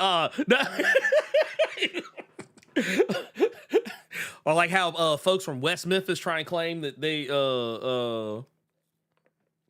it's like, nah, you don't get to have West Memphis. You ain't really you ain't here. You ain't us. Real quick. We have in continuation of Project Wildfire, we have Smoke on the Water, which is issue number 7. The aftermath of the battle with the corroded king dripped into an alternate reality where Simon Echeverry was just trying to get a job interview with the law firm of Savage and Petty. I guarantee you, he wanted them to be Corey B. Trotz. Oh yeah, That led to the young man discovering a lot of things he did not understand, including taking a trip to meet Will Watson III. There you go. Also, you know what I love about it too? I started thinking about Mike Montesi.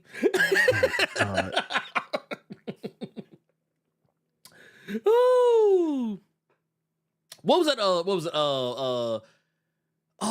Montesi and Associates. What was it? Oh my God. There was another one that was like so and so. But I love it. The law offices of Savage and Petty. I love that. it. That is Shelby County's Wolfram and Hart is what that Oh is. man, dude, I love it. Look, cutting all kind of nasty ass deals with demons and monsters and shit. I can't deal with y'all today. I can't deal with y'all. I love it. I love My it. throat is in pain right now. Y'all are gonna stop making me laugh. Oh my goodness. Oh, but I'm gonna read this real quick. We got another one that says, Project Wildfire follows the adventures of Will Watson III, a college sophomore volunteer for medical experiment to help pay for his tuition and books. Watson emerged nearly invulnerable, able to fly and shoot bursts of concussive, superheated plasma from his hands. And since the presence of victims of the wildfire contagion, which turns everyday people into gigantic kaiju, often threatening the city and its citizens. The series is rooted in half-remembered parables and tall tales told to me by and dedicated to my grandfather, a kind, thoughtful, and strong man, a real Southern superhero, which is actually where the namesake Will Watson comes from. It says, through much trial and error, we published early issues in black and white, then brought on a colorist. Later, a letterer took me through corrections on previous issues. Our goal is to release the first volume, 160 pages, envisioned for you to enjoy. So like I said, this is what I'm talking about. This is the type of stuff. I'm talking about. This is the type of stuff I'm talking about. This is like I said, if for whatever reason you find any interest in this, please go and help support this book. I did my part. I'm not even just talking about this to y'all, but I mean, I will scroll back up the top. I put my money where my fucking mouth is. I am a backer. So yes, please. It's funny because I know if I read this book, there's going to constantly be a smile on my face just because I know for a fact there are going to be landmarks that I see when I'm turning the page where I know exactly what they are. Oh, that's Summer Avenue. Oh, yeah. Oh no, 100%. I'm just saying. So, like, I'm just saying. I know it's going to be in there. It's got to be. Oh, no. You already know. But no, I really believe in the project. And honestly, like I said, y'all know me. I don't talk about shit I don't give a fuck about. So if you see or hear me talking about it, I clearly liked it on some level. And I don't know any other way to put it than that. But please. Matter of fact, while I am here, let me do this. I am also like I said, for those who are listening on Spotify, yes, this will also be in the show notes for that. I'm editing I'm editing this stream now. To also have the link to the Kickstarter in the description as we speak. So, but now that I've said all that, we will get into the spoiler discussion surrounding Batman Cape Crusader. And we'll go from there. I don't think, and also I'll double check, make sure we haven't missed anything. And all the other good stuff. Yeah. Anyway, let's see here. Boom. There we go. Check out Project Wildfire here. Yep, that is it. That's the tweet. Okay, bam. All right, I've edited it. You might have to refresh it to see it. You might have to refresh the stream to see it. Also, I've been seeing people bringing this up, so I'm gonna bring it up as well. There are 203 people in here. I see 152 likes. I don't appreciate that. I think we can do better than that. I think we can do infinitely better than that. I believe.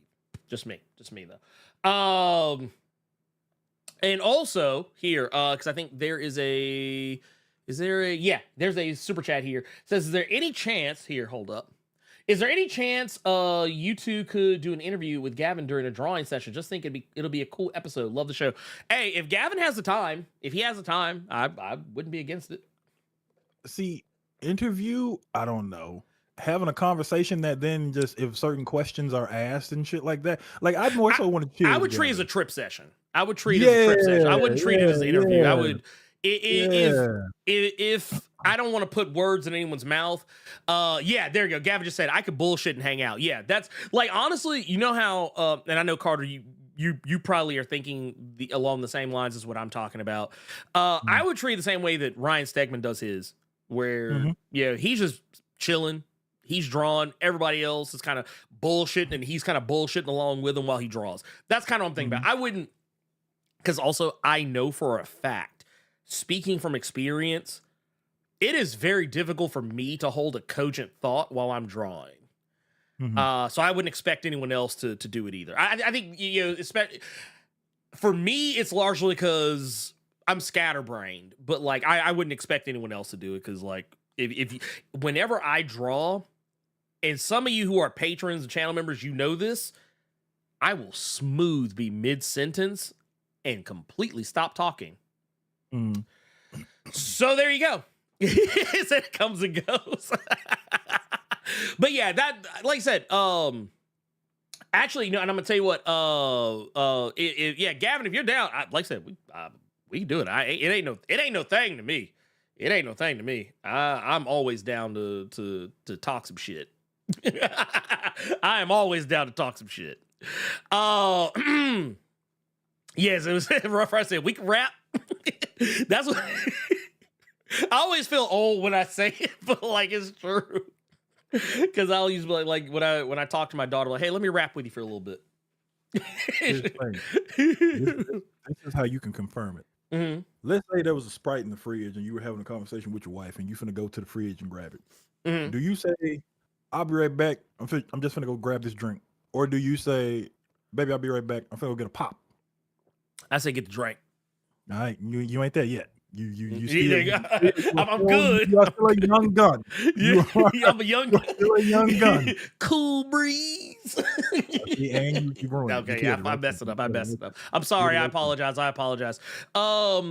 Also, man, look, we got one of the goats out here, Gearless Mo, out here. Says random show idea, Chat and Doodle. Thanks for having me on the quick chat in Nerds of Culture. Great to see you both, and best to all of you. Yeah, by the way, thank you for coming by. Dude, I don't know if I got to tell you this, Carter. We actually got to be graced.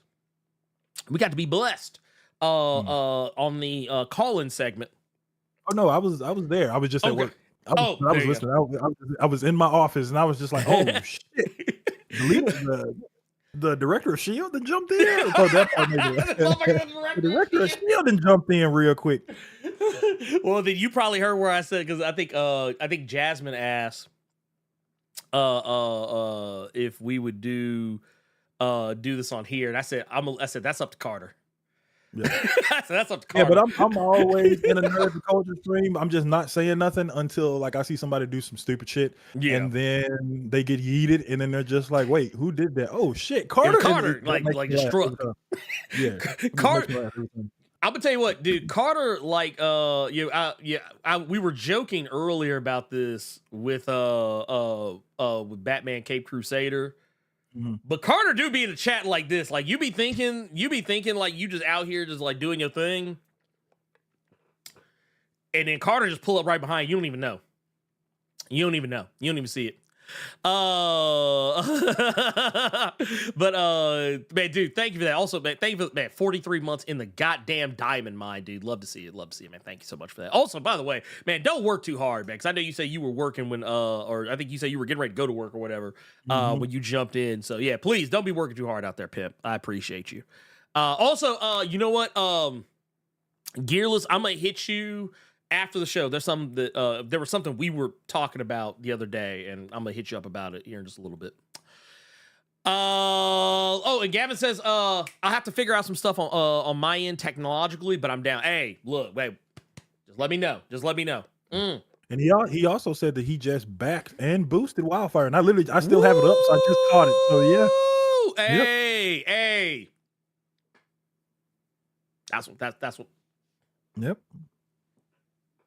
That's what I'm talking about. Yep. That's what I'm talking about. I almost choked to death. I was talking about it so much. Wait, hold on. I was just about to say, Carter NOC chat just snatching people up. See, I told you, y'all better watch out. It makes me laugh when like you all don't notice it because you all are having a conversation and the chat is moving. But there will always be that one person where they'll see like message was so and so deleted. Where the Carter come from? That makes me laugh every time. And then I just don't respond and don't say nothing. It makes me laugh every time. You know what? I'm gonna say this. I want to say thank you to the community because Robo and I were actually talking about it off to the side after the fact, but I was actually quite proud of our audience Thursday night. Not to say that I'm never proud, but I was more proud than I think I ever have been because that conversation could have gone a couple of different ways. And for those who know what I'm talking about, we were talking about Black Sands Entertainment. Some of you probably already know who that is. I'm not going to rehash everything, but I'll just say Black Sands Entertainment is not beloved here, at least not by me. I don't know about anybody else, but just based on some things I've learned about them.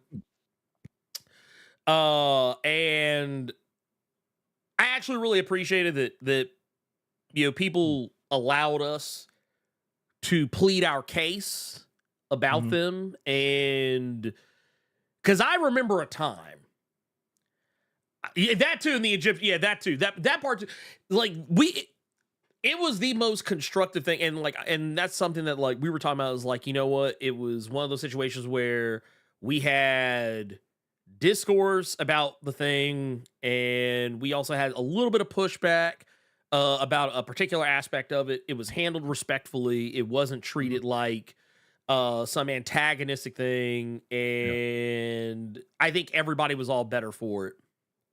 By the time we got to the end of it. So I just want to say thank you to the community because, like I said, I know in some circles that conversation probably would not have been allowed to have been happen. So I appreciate.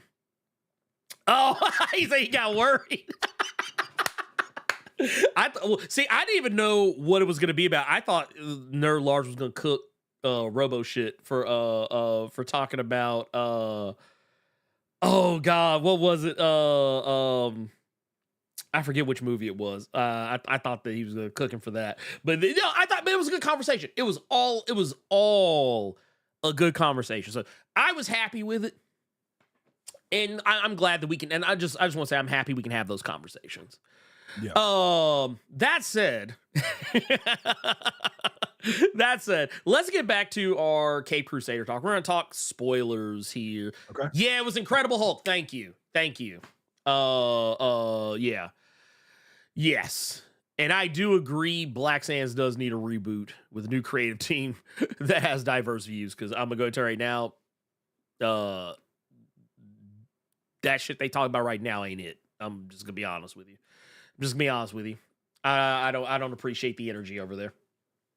To get into we're gonna talk a little bit about spoilers, and for me, I know Carter. So you said you got about what? Right after I finished episode 5, I'm on 6 right now. But okay. Any spoiler discussion, like I told you before we started, it's Batman. We have. Even though there were surprises in this with how stuff was tweaked, at the end of the day, it's still Batman. It's fine. You will enjoy that stuff regardless. You, Um, I'll be honest with you. I just want to go ahead and get the obvious one out of the way. Yeah. Because I knew it was going to happen at some point. Okay. They do tease Joker by the time you get to the end of the show. Okay. They do tease Joker. I will say this. I thought they teased him earlier, and they probably did a little bit. But you get to the end of the show, and you start seeing motherfuckers. You see like a whole row of motherfuckers, whole gang of motherfuckers on that Smilex, on that Joker laughing gas, like motherfuckers are giggling to death. And you don't actually see Joker like 100%. Mm-hmm. Like you see like the hand right there holding the syringe. You see the guy like literally as he is finally succumbed.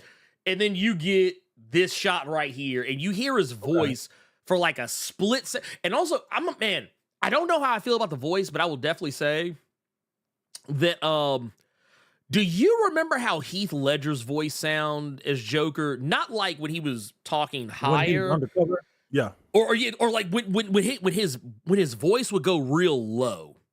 Yeah. Like he would start talking to like an extremely low register.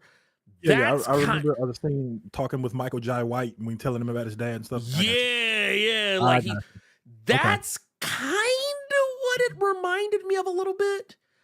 It was a with less bass because like they used a lot of bass. They pumped a lot of bass into the into the Heath Ledger stuff, but like not so much an artificial bass, but more of like a natural bass. But it did remind me of the Kevin Michael Richardson's voice just a little bit. Man, I don't know how they're going to treat Joker if they're going to make him like something that's like just there the whole time. But I actually appreciate that they kept him out of it, till the end. Okay, so here's my question to you then. Mm-hmm. And let's just try to keep spoilers in the chat to a little bit of a minimum, just because people won't be able to stop the chat, but they could mute us. That is true. They can mute us. Yeah, that's true. That's true. Just because of the episode that I stopped at. Is Joker his own thing, or are they trying to do something more so with Joker and Harleen? Because I know that the episode I finished off on, it looked like Harley was dead, but maybe I looked off for a second, but she called Renee Montoya. She did. She's okay, alive. So that made me think she was still alive. So are they doing something to where it's both of them, or are they letting Harley, which I do like that Harley, the way they got Harley in this is fucked, but dude, it's good. I like that she is doing her own thing. Yeah. And we don't have to have a Joker Harley kind of deal. So are they still separate by this introduction of the Joker? Yeah, no, so basically she doesn't seem to be connected to him like on any level. Like I honestly don't.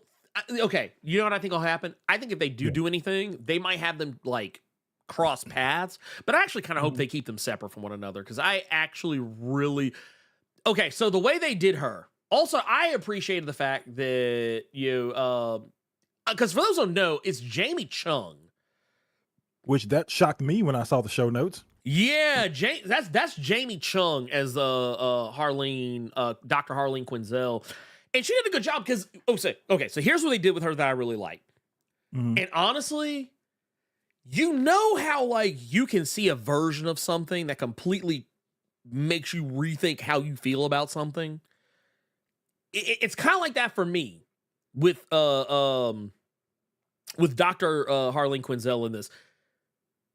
I like this version of her so much better than I think almost any other version I've ever seen of Harley. Like, not to say the other ones are bad, but like she is like when it's time to work, she's a very serious character. She's very compassionate. She's empathic. The scenes where she's talking with Bruce and trying to like do his therapy session. You see that like she seems like such a professional. And then when she gets out of work, she lets her hair down a little bit. She's kind of like, ooh, yeah, she's a little more bubbly and whatnot. Yeah. But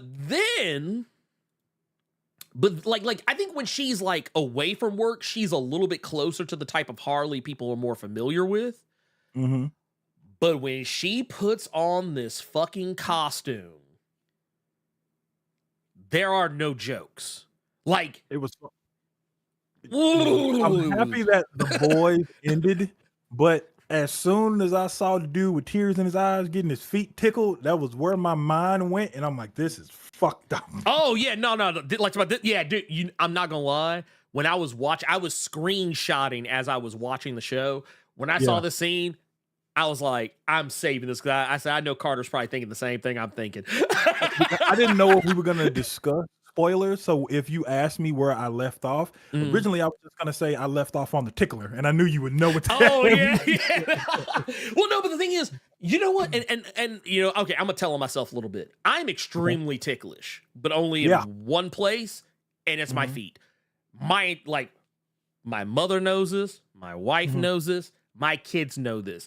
Like, matter of fact, that's actually one of like when me and my daughter, and this is kind of like a thing we do. It's like it's a some dads when they play with their kids, they like swing them around and hold them up in the air, like I mean, we do that too, but like our thing is tickle fights.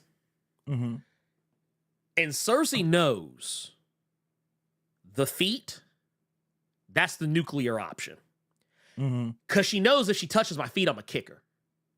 And I can't control how I kick her. Oh, I know this dude. He wanted to get the shit out of that dude. That's why they got his legs in that misery contraction. You know, Bruh, I was still thinking about that. Can you imagine Kathy Bates doing that shit to Paul Sheldon?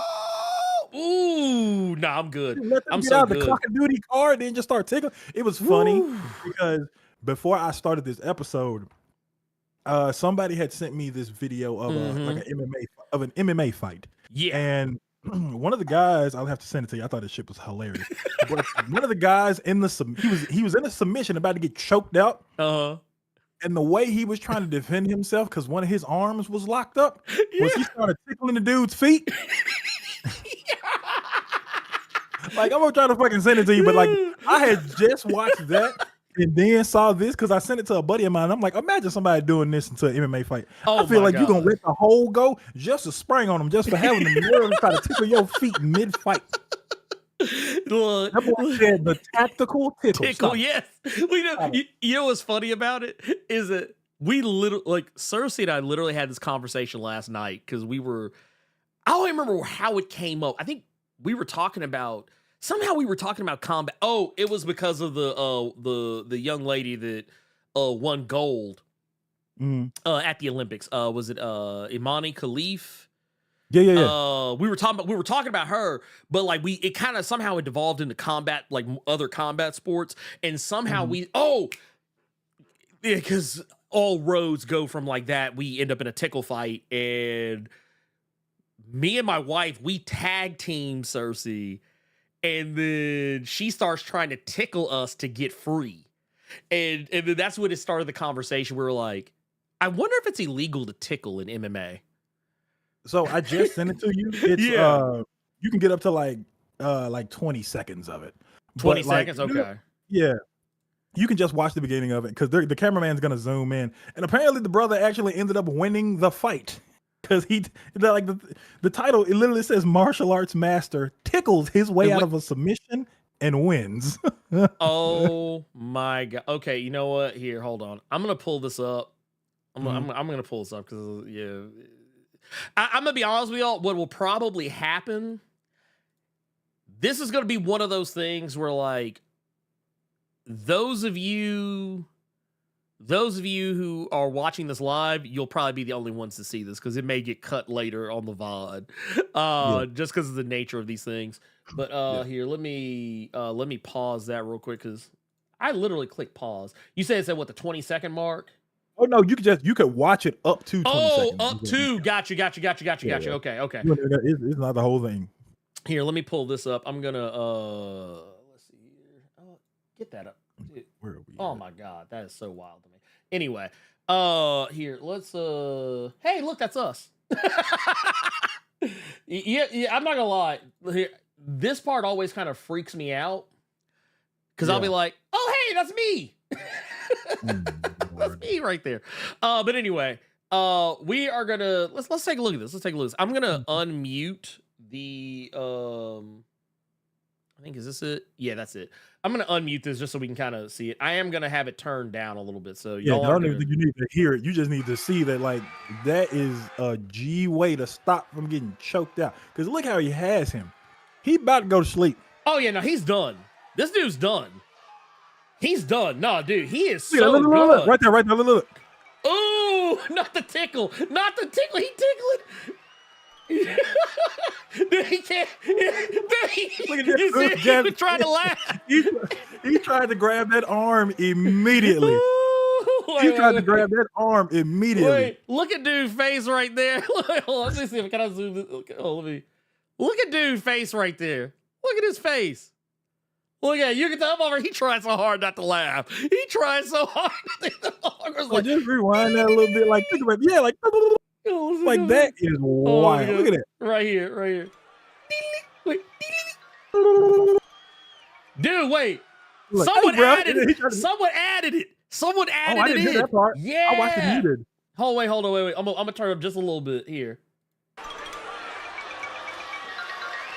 You can hear it. Bro. No, stop. Somebody added the little xylophone. Like, for you to look. I'm like, dude, quit. Anyway. Imagine that's how you lose a fight that you was guaranteed a victory. Dude, I would be so fucking mad. I'm not gonna lie to Coach, you. he tickled my feet, man. I would be so fucking mad. Just get out of my face. I would be so. I ain't gonna lie. I would be going to the sports athletic commission and complain. I would file a complaint. I would file a fucking complaint. Y'all wouldn't. No. I'd be like, no, you didn't. No, this man did not just tickle my feet. No, this man did not just tickle the ivories on the bottom of my goddamn foot. No, he didn't. Could you imagine having to explain in the post-match scrum, the post-match media scrum, how you lost? So it'll be like, how do you feel about the fact that he tickled the bottom of your feet to get the victory? How did you let go of the submission? I was like, I was fucking laughing, goddamn. I'd be like, nah, stop. But to get back to it, to get back to it, yeah, I loved Harley. Harley was great. Also, dude, this part right here, I don't know if you remember this. Oh, bro. How she had dude in there, like this is why I think Harley was so effective. I think this is why Harley was so effective. She was not funny.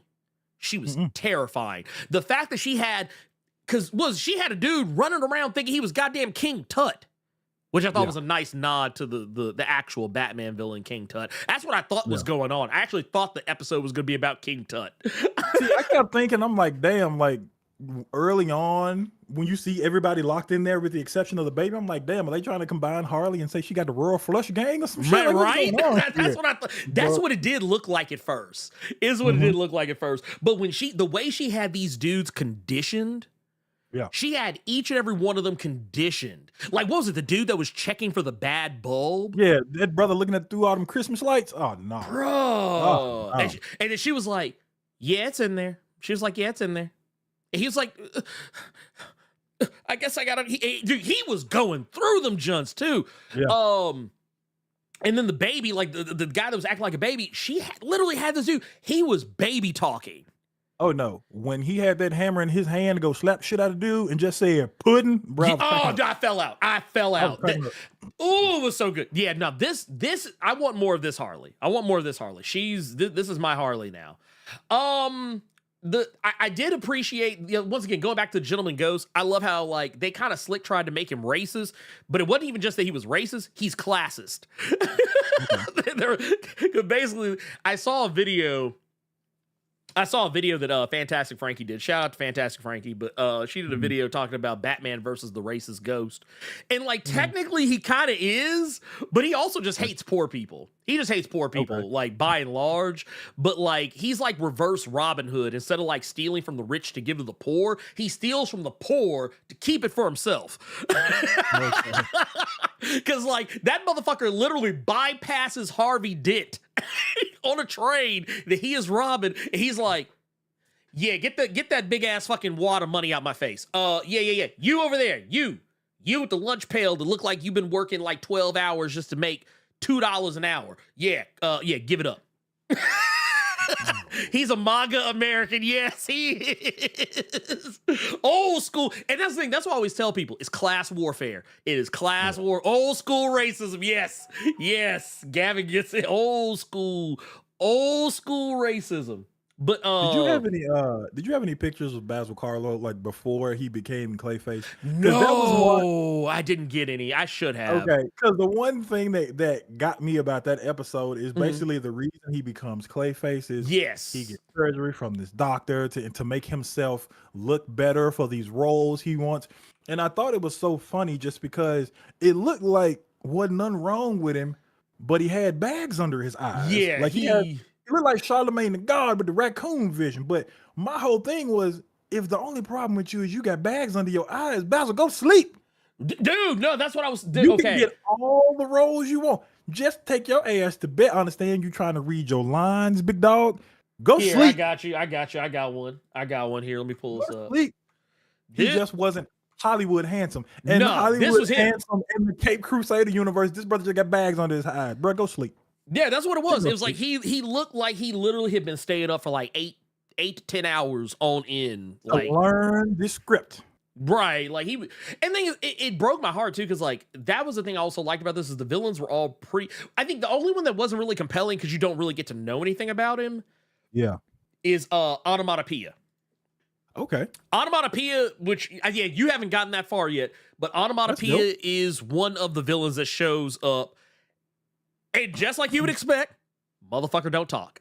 Okay. He just, onomatopoeia, the only time that you hear the motherfucker speak, the motherfucker says onomatopoeias. Like you hear motherfucker say bang or pow or yeah. Like he makes all his little sound effects and shit. But I liked it. I liked how they did it. But yeah, onomatopoeia is probably one of the few. I saw some people bring up Papa Midnight. Yes, Papa Midnight from Hellblazer, Constantine. He is on the show. He actually has a pretty significant, I won't say significant, but he actually the episode with the Gentleman Ghost is where he shows up. He's not he doesn't get a whole shit ton of screen time, but he's in it more than you might expect. Does he dig his hands in the Batman's ribs like he did Keanu Reeves? No, dude. If he'd have done that, I will say this though: we do get to see him in the white drip. Okay, we do get to see him in the white drip, and I actually hope this means we will see him again. Yeah. I like because there's like I actually was not expecting Papa Midnight. I was not expecting Papa Midnight on any fucking level in this story whatsoever, and it was awesome. I will also say, you also had characters like Firefly. Firefly was cool. Firebug. Oh, I'm sorry. Firebug. He prefers Firebug. But what I thought was funny is, like, he probably one of the less interesting villains they do show on this, but I loved how they showed the way he perceives the world. It reminded me of Netflix's Daredevil, where everything was just on fire. It reminded me of that new-ish like Pixar movie where the girl is fire and the dude that likes her is some water and shit. That's the first thing that popped into my head. Yeah. Now put me on game with this real quick because you brought up Renee Montoya earlier. Oh, yeah. Go ahead. I liked what they did with her by making her the primary cop focus. What did you think about Crooked Bullock? Oh, okay. So yeah, him and what was the other guy's name? Flats. Yeah, Flats. Okay, so I couldn't even call him Flats because I heard Gary Anthony Williams and I knew that was Ruckus. Oh I knew what time it was. You ain't sneaking that motherfucker past me. No, I liked how they did them because so and where you're at right now, they are solidly fucking crooked. But the further along you go and you see just how much worse they are is wild. Okay. It is wild. From where I am, it was basically teasing that like Bullock ain't really on board, but he's just gonna do it. No, that motherfucker. He is. They doubled down on Bullock being a. Okay, that's dope. Yeah. He's. That's dope. Yeah, no, he's all they are terrible. They are terrible. I also oh yeah, here it is. I found it. I actually found a good one. I actually found a relatively good one. But yeah, Okay. these dudes, for those who don't know, if you for whatever reason you don't know, but yeah, these dudes, they weren't shit. They weren't shit. These guys weren't shit. Bullock, I think eventually, I actually hope Bullock does like 180. Yeah. I actually hope Bullock does turn it around, because like I'm more used to Bullock, I guess, especially because of the animated series, I'm more used to Bullock being more affable. Like this, I'll be honest with you, this version of Bullock is not likable at all. Like he is like he's had his moments. So and Gavin just hit the nail on the head. Yeah. Of like Flash is dirty down deep, and Bullock has been more corrupted by it and leans in. So Bullock is just down the ride. And from the episodes that I've seen, he, even though he's doing it for stupid ass reasons, like Catwoman, he was embarrassed by Catwoman, had the scratch on his face, people calling him Scarface and stuff like that. So that part was hilarious to me. He wants to catch him with Flash, and then he sees what Flash did with Firefly, and it was like the looks he's given, like, I don't know about this one, big bro, but he just do it anyway. So if they were kind of leaning toward him having some kind of redemption arc, that would be cool. If they don't, because like where I'm at in the show right now, they really have no reason to want to redeem themselves. They lead the goddamn task force now. Yeah, so, no, they're in charge. Batman, so yeah. Firebug. My bad. Yeah, I mean, yeah. I just, you know, what's so funny about it is that I kept calling it. I kept thinking back to the whole time that Firebug was on screen. I kept thinking about Batman Arkham. Was it Arkham City? Arkham Knight. Arkham Knight. Yeah, that's what it was. Arkham Knight. Yeah, I was like, God damn. I said, man, this dude made me have to chase his ass one more time in this goddamn tanky ass goddamn car. I will beat the brakes off that dude my goddamn self. I was more so thinking, damn, this could have been Brendan Fraser. That's what I kept. It could have been, dude. How gangster would that have been if they'd actually let Brendan Fraser come on and voice the character, since he didn't get to do that? That would have been so cold. But no. That said, yeah. They have done terrible enough things. You're talking about these two that honestly, first off, Flash, no, he's done. His shit's cooked. Bullock, he's done. He's done. He's a wrap. Get him up out of here. But Bullock, oh man, even Bullock, I don't know if you can redeem them. I don't know if you can, but and that's what Elite X1 just said in the chat. They've killed innocent people, though. Can they be redeemed? Yeah, I don't know. I don't think. Nah, when you put it like that, yeah. Yeah, I don't know. Like, okay, you know what would have to happen? It's funny. It's funny that this is happening. I've been doing a lot of reading on TV tropes just because it's my new favorite thing to do when I watch a movie or TV show, especially if it's one I'm already familiar with. Yeah. And reading all the tropes. And that's actually one of the tropes, is like someone who is irredeemable getting redeemed, but since like technically they are or have done terrible things, there's a whole trope for that where like, okay, you were the bad guy, you have committed all kinds of atrocities, but you had a face turn at the end, but because you did all those terrible things, you got to die. Like you can't just say, hey, I'm good now, and then we just move on and pretend you didn't just like kill 30 people like just not 10 minutes ago. So no, you got to die. Like yeah. You're like, no, you gotta get up out of here. You did some wild shit. Like it's cool that you on our side now, but yeah, you got to make that ultimate sacrifice, pimp. You got to get the comeuppance. You can't just come out. Look. Not everybody gets to be Vegeta, okay? Not everybody gets to be Vegeta. Not everybody gets to be like, you got to. You're gonna have to take that. You're gonna have to take that special beam cannon to the chest. You're gonna have to take that destructo disc to the chest. I'm sorry. It just I don't make the rules.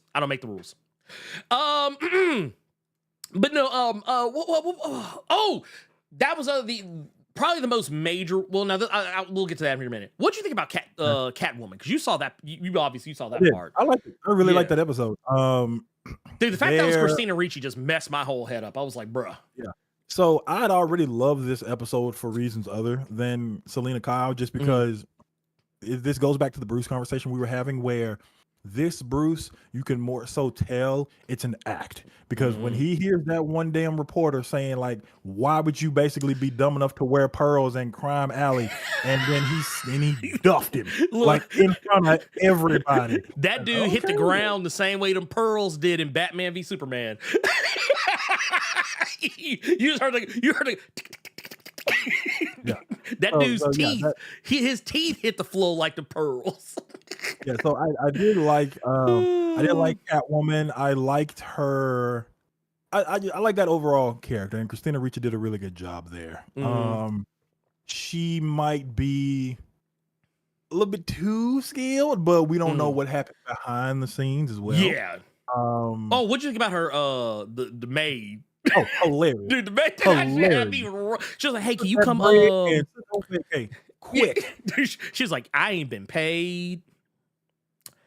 Yeah, you ain't. You're like bail. She was like, bail. Like, you rude to me. You have not paid me in a very long time, and I have to clean up cat shit. Bitch, I am going on vacation at Riverderci. And she's like, I'm out. Cracked up at that. I laughed my ass off. She's like, you good? Oh man, I almost don't want to say anything about this, but I'm gonna say it. You ain't gonna give a shit. There's an episode, McKenna Grace, I think is who it is, that plays her. You remember Nocturna? Yes. So like there's an episode with her. Okay. And they got McKenna Grace. I like that people are good. These companies like Marvel and DC, whether it's video games, whether it's comics, whether it's animated series, I like that they're taking all these obscure characters and stuff like that. Yeah, because nobody's checking for Nocturna. Nobody's checking for Nocturna. Onomatopoeia. Who the fuck thought we were gonna see Papa Midnight again in anything? Dude, right? It made me think about Marvel Rivals, because a lot of people don't know who the fuck Luna Snow is. So I really like that they're digging deep into these obscure characters you may not know about, and giving you reasons to have interest in them, to want to go read. That is a violation. But like I do like that. I really like that. Actually, so here's the thing that's funny about this whole scene. This episode, there are 4 orphans that are featured. This is one of them. Guess what that one's name is? Jason. Okay. Now, that probably doesn't seem like anything terribly important. But it's when you get to the other 3. They're all Robins. Okay. You got Carrie right here. This one's name is Dick, though they call him Dickie most of the time. And then this one's Stephanie. Stephanie, that's dope. That's dope. I was like, bro, y'all set this up a little too cold. I'm not gonna lie. But no, I like this. I really liked how they did that. That was actually pretty slick. Even the fact they snuck in Killer Croc's ass, like even if only for like a few seconds. But like they did a really good job. I will say this, because you haven't gotten as far enough to really get this. If there's any one thing I almost wish they would have taken a little more time on, I wish they'd have let Harvey Dent cook a little longer. How so? So okay, you know how like when we first see him on the show, mug prick. Yeah. Oh no, completely. Like he's normally we see Harvey Dent. He's usually likable. He's usually a likable character. Like yeah. He's hard in the paint on crime. Like he's top cop. He's Gotham City's top cop. Like he's more of a top cop than even Batman. But he's at least likable. Okay. Here, this dude's a whole ass fucking like.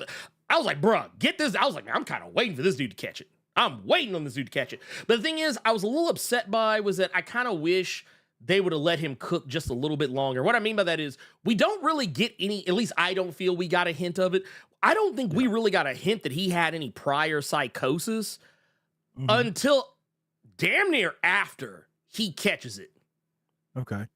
Oh Uh, shit. That's Dietrich Bader? I yeah, didn't it's know Dieter that. Bay. That's what I'm telling you. Officer White. Officer Damn. White. I had to see the face to a name. Fucking Yeah, yeah, that was Drew Officer White. Carey? Okay. or what was the old boy's neighbor on Office Space? Mhm. Case of the Mondays. Someone get their ass kicked saying some Old shit boy like from that. Drew Carey show. Okay. Yeah. Yeah. But like I do like you see you get like you can tell that like he has some level of kind of sneakiness to him. Yeah. But I feel like the alternate persona, okay, so here's how they do it. Instead of doing it in the past, like we're like, oh, he always kind of had a little bit of a thing, like with like oh my DID, dissociative identity disorder. They kind of usually they kind of play that as something he always had before, getting the acid tossed in his face. But like here, they almost kind of treat it as he's just a slimy dude, and he likes to put up these airs of being like a white knight. And then like after he gets the acid, it's like all of a sudden. By the way, I gotta admit, man, whoever did the effect, whoever came up, let me see, do I have any? You know, it was so nasty. I don't think I even took any screenshots of it. It was that nasty. But just know this is the last time you see this motherfucker like this. When he in that bathroom washing his hands, that's it. That's it. Okay. Like this is the last time you see the pretty white man's face. But like I wish we would have gotten to like we know that him and Bruce are friends. Yeah. Like we know that. Like, yeah, that I don't think that needed to really be oversold. Like it's clear they know each other. It's clear that they came up together. I just wish that they would have like kind of like how we got with Batman, where we got that therapy session. I wish we would have gotten some with him. Like I wish they would have did some where maybe him and Harleen had talked, and we get to see a little bit more like, oh, maybe there is a little some brewing under the surface here, you know, whatever. Yeah, but they fucked him up. I'm not gonna hold you. Dent. They did it with Clayface, where he got the injection that was supposed to be all about his skin, but when he take the shadow scarf off, he got like 3 teeth at the top, 3 teeth at the bottom. Like, what? Oh yeah, no, they fucked his shit all the way off. Like his shit was like here. I'm actually pulling it up now just so like you know, but yeah, this right here, this is your boy. Like once he catches that acid. God. Like, oh, and it looks, dude, I'm not gonna lie. Here, now I'm gonna take that down. I gotta take that down. It's hard to look at. It's hard to look at. But you know what? I will say this, Jonathan, you just made me rethink my position on this. You just made me rethink my position on this. You know what? See, and this is what I love about Blerd Cave every week. Because sometimes y'all will tell me some shit and I'll be like, you know what? Yeah. You right. You right. Like y'all see. I don't even want to bring that picture up again because I ain't gonna lie. Because it's only for the last 2 episodes. That's 2 episodes too many. It's too many though. And I like Two-Face. You all know that Two-Face is one of my favorite villains.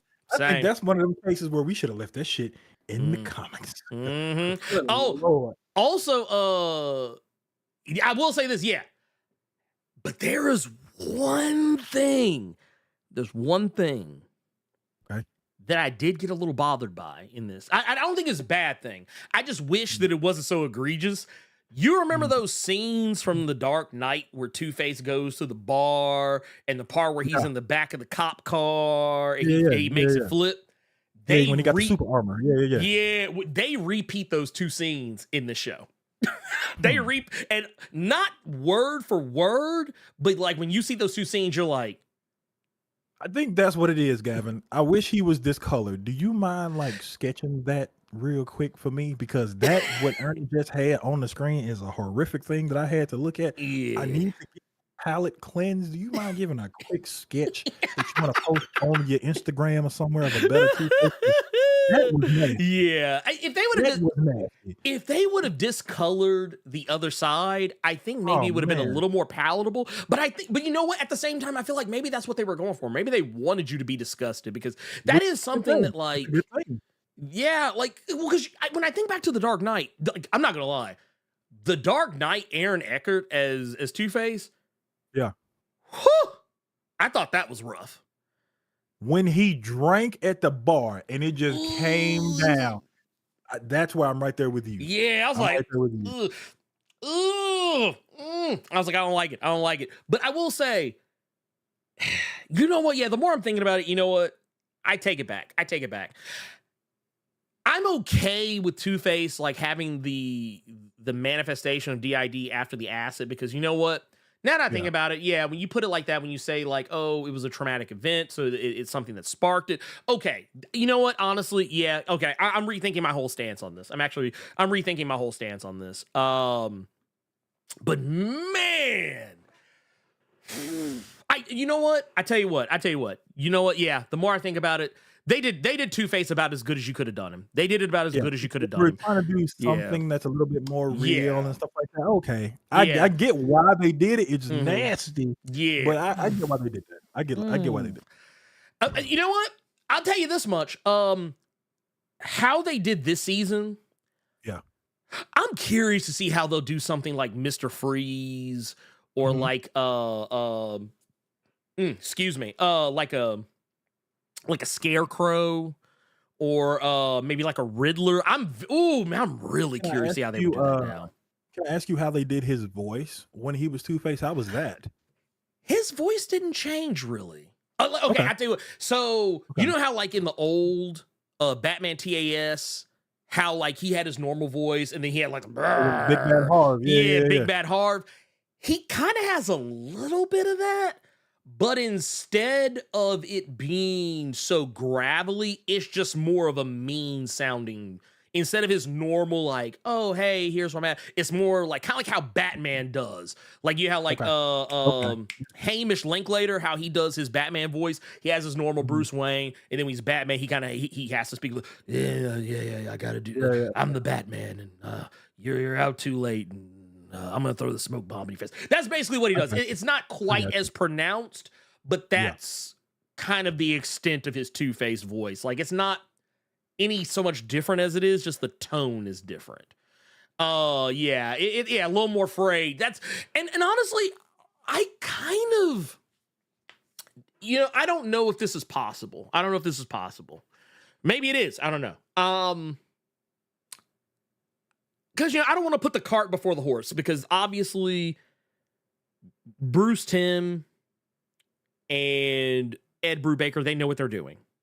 So, I mean, look, it actually takes me back to, man, I don't know if you saw this, Carter. I forget who it was, but it was Hayao Miyazaki. Okay. I forget who he was talking to, but someone asked him, how does he...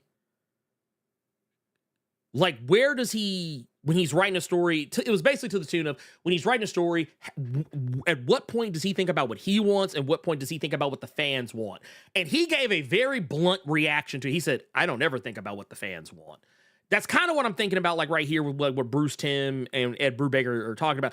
I don't think they have to really listen to anyone who like the fans, because clearly they know what they're doing. So I think we should just let them cook. I mean, because they're going to cook anyway, regardless. It ain't going to fucking matter. They're going to cook. So let's just let them cook. But I don't want to put the cart before the horse because clearly we're already getting Joker next season. But man, I'd be curious to see how they would do the wider Batman universe. I would love to see how they do that. Like if you did, so let's say like, okay, next season we get Joker. What if they kind of start alluding more to like some of the, because obviously Barbara Gordon's there and she is keenly aware that Batman's a thing. Commissioner Gordon is keenly aware that Batman's a thing. Like they're going to obviously have more involvement. I don't think we should rush to I'm not saying I want this next season, but if this actually got the chance to go like 3, 4, 5 more seasons, I would love to see how they would pull off like a Birds of Prey in this universe, like where you start getting to where, I see what you did there. yeah, because Because you kind of see right now, Renee, Harley, Barbara, they're all homies in this That ain't why universe. you say that. You want Gavin to do the art for an episode. That's why you said I that mean, shit. I'm not saying. You Well, I see mean, him in here. That's what that look, was. hey, well, I don't know if you read the last issue of Birds of Prey, but I thought it was pretty goddamn fire. But that's just me. I ain't trying to say. But anyway, man, mind your business. But I no, didn't even tell you to do an episode. I just said a stream every so often. We want you to take time out and do a whole goddamn 25, 26, 27-minute episode. oh I man, said, give me 45 minutes. 45 minutes, just 45, just a 45. Well, and I'll tell you, what you see. You said if they bring Wildcat and Black Canary in this, Oh, this dude, is it's ass over. whoopings all around on this show. Oh huh? yeah, dude, they bring in and also they're more than homies. To be fair, Harley and Renee, and they even kind of hint that there was something between Renee and Barbara at some point, but like. So yeah, it's a little like it's kind of an incestuous friend group, sort of, which I don't care about. I think that's fine because that's honestly I know lots of people in friend groups that date. Like you'd be like, oh hey, yeah, oh what's up? Would you want to do? Because this is the one thing we haven't spoken on at all when we were talking about Harley Quinn. She knows Bruce is Batman in her episode. Yes. Yeah, I forgot about On she that knows. immediately Mhm. and she makes it known to him like through the session. She knew it was him. Yeah. Would you want more of that? The only reason I'm asking is because you brought up different people you would want next season, and one that came to mind just because you brought up Arkham Knight was Hugo Strange. Would you want something like that, or would you be more so like, well, we already did it with Harley, keep him over there somewhere, since Harley did the mental manipulation and control shit. So do we really need a Hugo? So how would you feel about that? I'd be down. I would be down. I think it could work. I think like because this show is so much more cerebral. Yeah. This show is so much more cerebral than I think people are giving it credit for. Mm-hmm. And I like that attention to psychosis and mental health. I think honestly, man, there is just something about putting Batman in this particular time frame that's kind of more like old-timey. Gotham feels like a place that exists in the 1920s. It's more low tech. Batman doesn't have all the toys for every single situation. He can actually get caught slipping every now and again. I think that is a perfect setup. I think that's a perfect setup for so many other villains, like, and to do them in different ways. Like, could you imagine them taking some of those kind of, I mean, they kind of already have to a degree, but imagine them taking someone like Mad Hatter and making him like a credible threat. Like on this level. That's actually what I was almost worried they were doing, or not worried, but thought they were going with the Harley Quinn episode too. I was like, oh, is this like, is this Mad Hatter conditioning people, to be his little Alice in Wonderland shit? Man, a Grundy, oh man, that'd be so good. A Grundy episode. Well, I mean, because we've already proven that, Ghost, you had the Gentleman Ghost, you had Nocturna. I mean, why not? Why not Grundy? Solomon Grundy wants pants too. Okay, Solomon Grundy wants pants too. I don't know if I want a Jeremy Irons Alfred. I don't know if I want to hear Jeremy Irons getting bitched every episode. I don't know about that. Yeah, let's Unless talk. he gonna get a spine in the season 2, like maybe put something in his coffee, maybe he's spinning it or something. Yeah. Maybe he made him an omelet, but dropped that motherfucker on the floor one time before he gave it to him. I just need Alfred.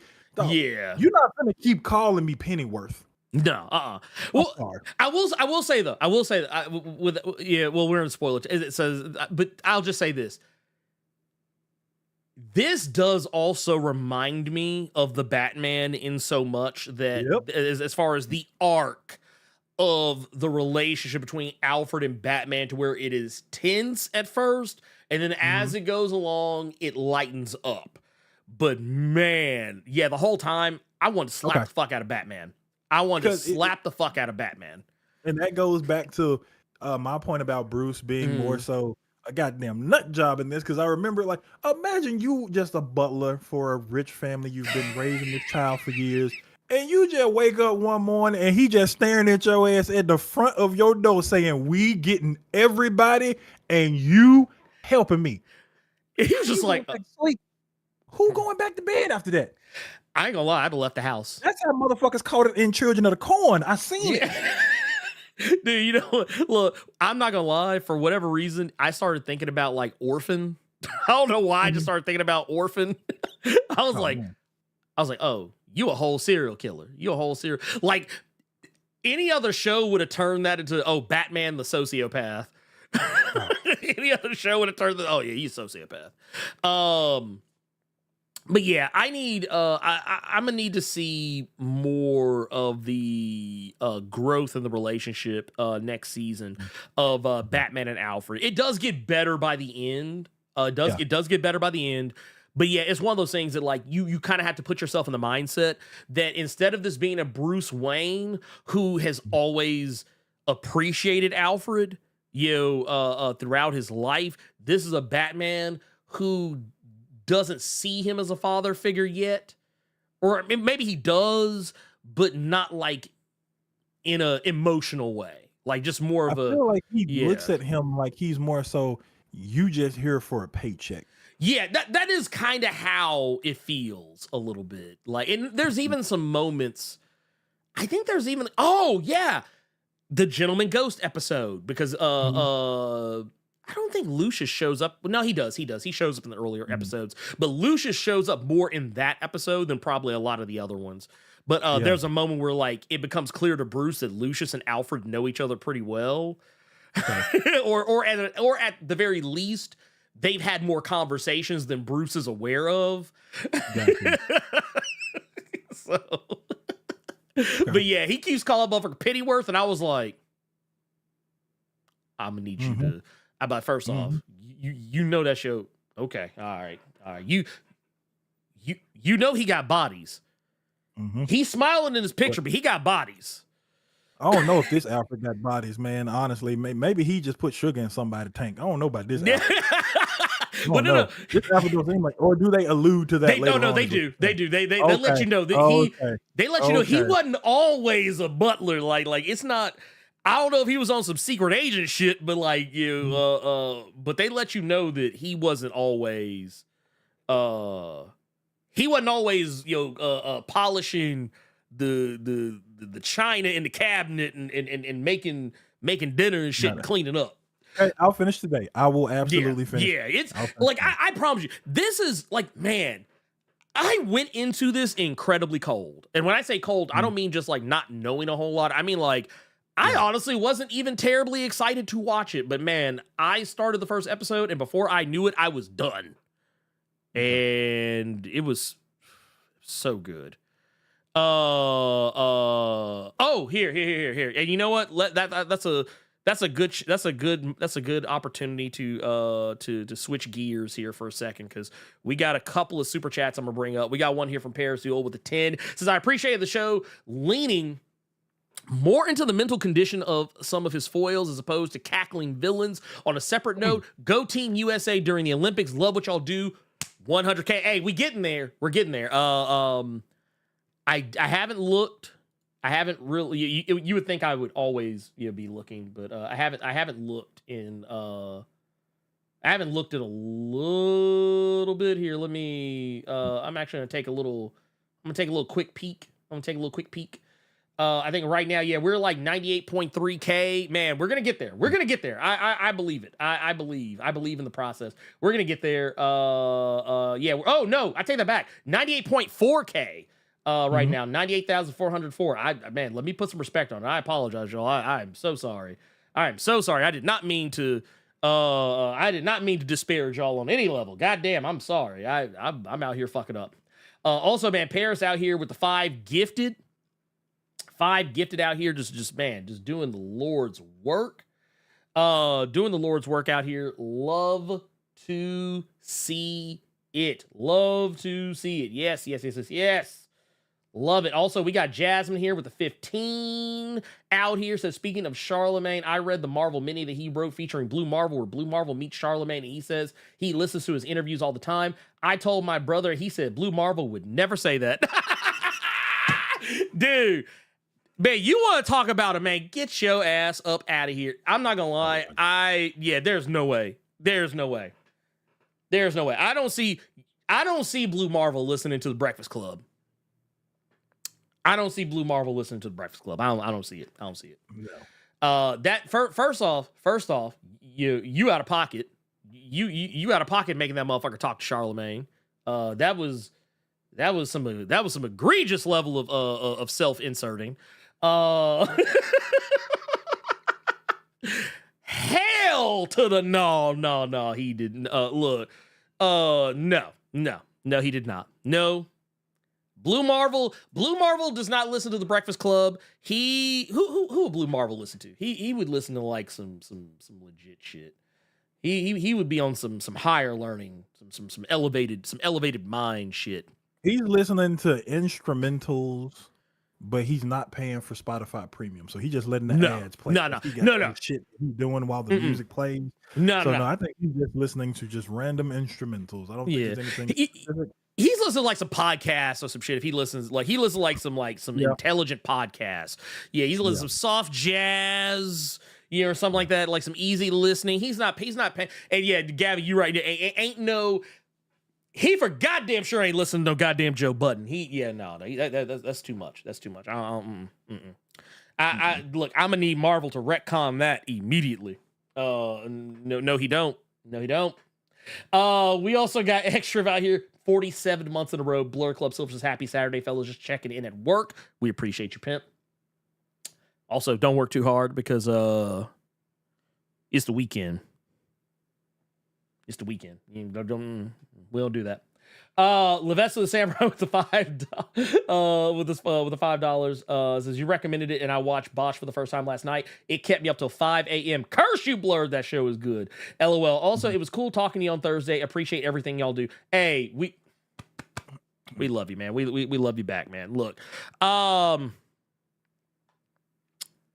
gonna tell you right now. That's you know what let me know I was hooked on Bosch. Caught myself humming that goddamn theme song. That theme song is fire. That's why I started watching. That theme song is awesome. I have randomly caught myself like YouTubing it just to bump that shit real quick sometimes. Yeah. Because obviously they're like, absolutely.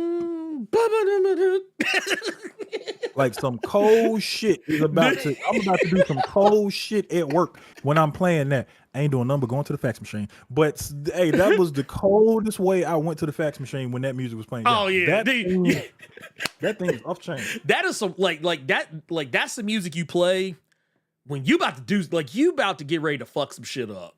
Like that's the music you play when you getting ready to walk into the building and light everything up. That's the he's like, yeah, nah, you a bad motherfucker. You a bad motherfucker. Songs are critical to a show.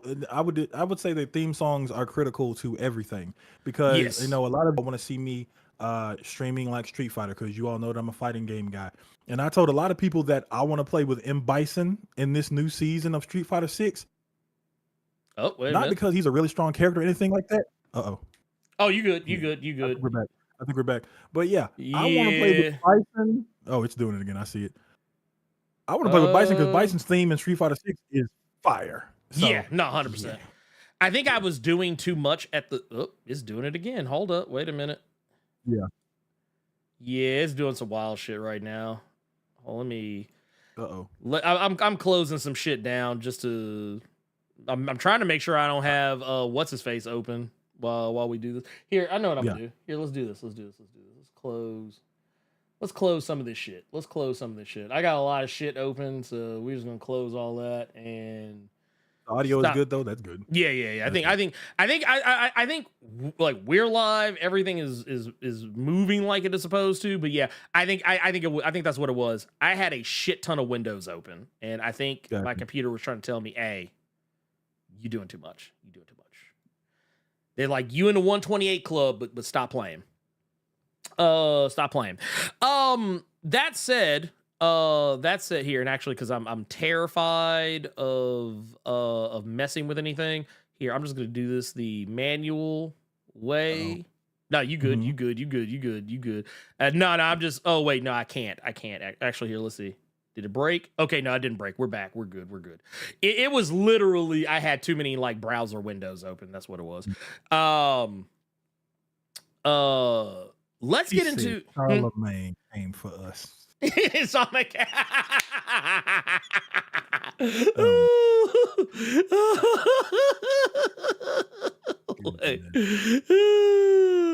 oh my god. But no, real quick, let's talk about our boy Kieran Gillen real quick. I know we kind of went a little long in the tooth there, but we're gonna talk about our this week's recommendations. Yeah. And I kind of want to do this one just real quick. I actually put out a little short. Actually, here, let me ask a question. I want to ask a real legitimate, honest question. So lately, what I've been doing, books that I don't really want to spend a lot of time talking about, not because I don't want to, but just because there's really nothing that I can say about the book on any level that would not be like just me. Okay. This has been my stance lately on videos. I always want to be able to offer something in the video, like some kind of insight or information, not just talking about the book like, extemporaneously, full spoilers or whatever, because that's not really like, it's just not really I mean, I guess it seems like it's my thing, but like, if there's a book that I really enjoyed, I just think y'all should check out. I've been doing shorts to point fingers in the directions of those books. I don't know if y'all. It seems like people enjoy it, so I'm gonna keep doing it. I've been trying to, and they're just because it's shorts. They're only 1 minute long, so it's just literally me saying, "Hey, this is why I like this book," and then move on with my day. I don't know if y'all like that. That's cool. Because I feel like it also gives an opportunity for me to talk about a book, especially a book that I don't really want to spoil, like something I think that like you should go into cold. I feel like that's kind of thing. I've been kind of reevaluating how I want to make content. Like there's some books that like I'm probably gonna wait till like I get the trade. And then can talk about it there. That's kind of how you got like Do a Power Bomb and Sirens of the City, so on and so forth. There's going to be some other ones here that I'm doing. I've been really lazy about this. But yeah, if y'all like that, then that's cool. Like I like when I do my X-Men videos, like, and this is kind of what I always try and tell people, like, I want to be able to offer something to the video. Like, that's the only reason I do the video. If I make a video, like a full video about it, like, instead of just saying, hey, this happened, this happened, this happened, this happened, this happened. I want to be able to give some context. I want to be able to be like, hey, this happened, but maybe here's why this happened. Maybe this is where this comes from. Maybe this has some connection to something, or like that's kind of where I'm at with that sort of thing. Like, and I'm not trying to knock any other channels that just do just that, but I'm just saying, like, I feel like that's where I kind of want to draw a line between myself and other creators. Like, yes, if I'm going to talk, like, case in point, when I talk about Gail Simone's Uncanny X-Men, like, I didn't just want to be like, here, this happened, this happened, this happened, this happened, this happened, this happened, this happened. Like, no, I want to be able to say, hey, this is something that happened. Here's some things that maybe connect to this. Maybe here's a thing right here that's probably why this thing over here is going on over here. Maybe that is something that's, or kind of like what I did with Absolute Power, where like I actually spent more time talking about why Absolute Power #1 was happening, as opposed to just talking about the book itself. Like I don't want it to be one of those things where it's literally just spoilers, period, end of story, done. Like, I don't know how I feel about that. He's saying it the very sincere, nice way. What he's really trying to tell y'all is, I'm not trying to just be out here telling y'all asses every single solitary thing that happened in this issue, because your asses are lazy and don't want to go to the comic shop and pick it up.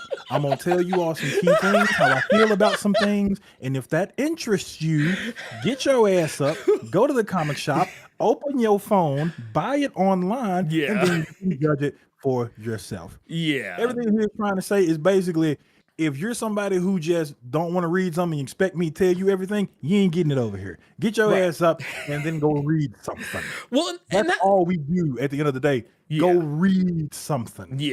That's why a lot of the times I often tell people that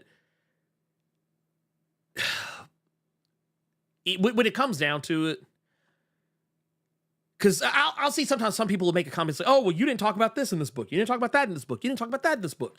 And it's because I want you to still read the book. Exactly.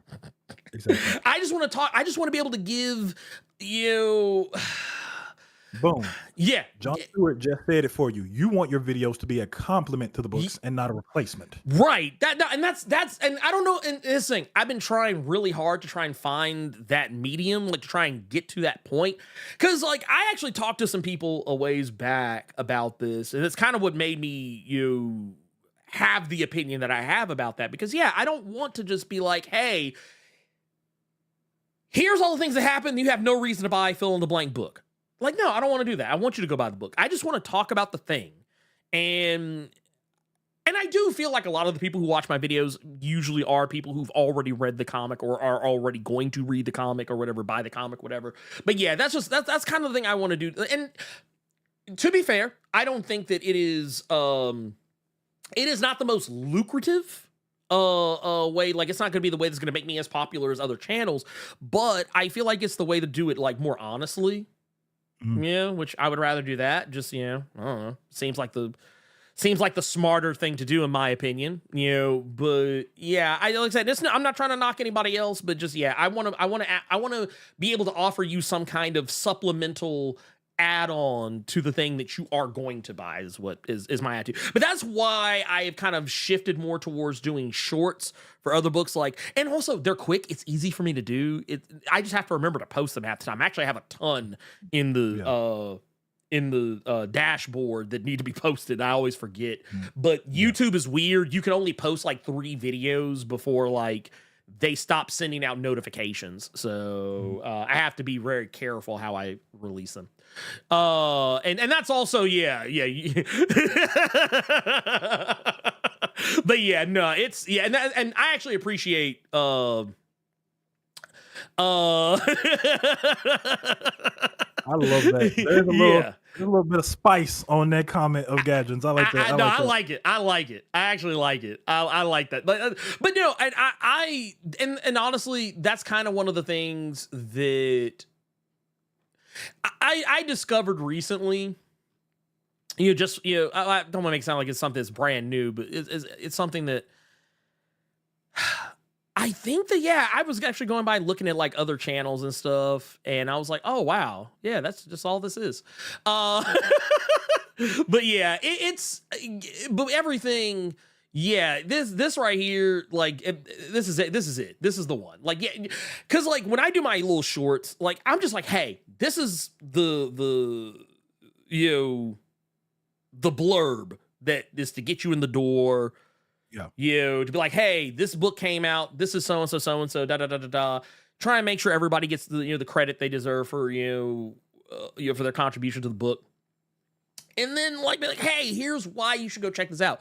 And like, that I think, I don't know. I was kind of hit or miss on whether or not I thought the shorts were actually like, that anyone gave a fuck about them. But I'm going to keep doing them because I actually really enjoy doing them. And like I said, they're easy. They're easy money.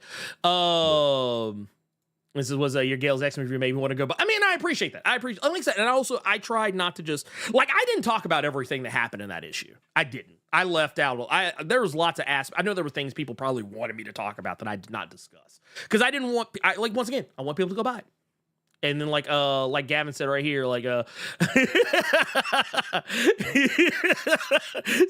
Gavin said, I would say I'm not drawing these books for my own pleasure, but that's a lie. But no, but that's what I'm talking about. Like, it's a lie. Still buy the comics. And that's the thing.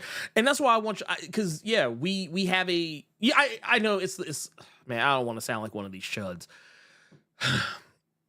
but it's the narrative that has been going on since, like, I think the 70s, or it's actually since the 80s. I think the comics are dying. But I will say this, that statement becomes more true if people don't buy the fucking comics. That statement actually becomes a truism.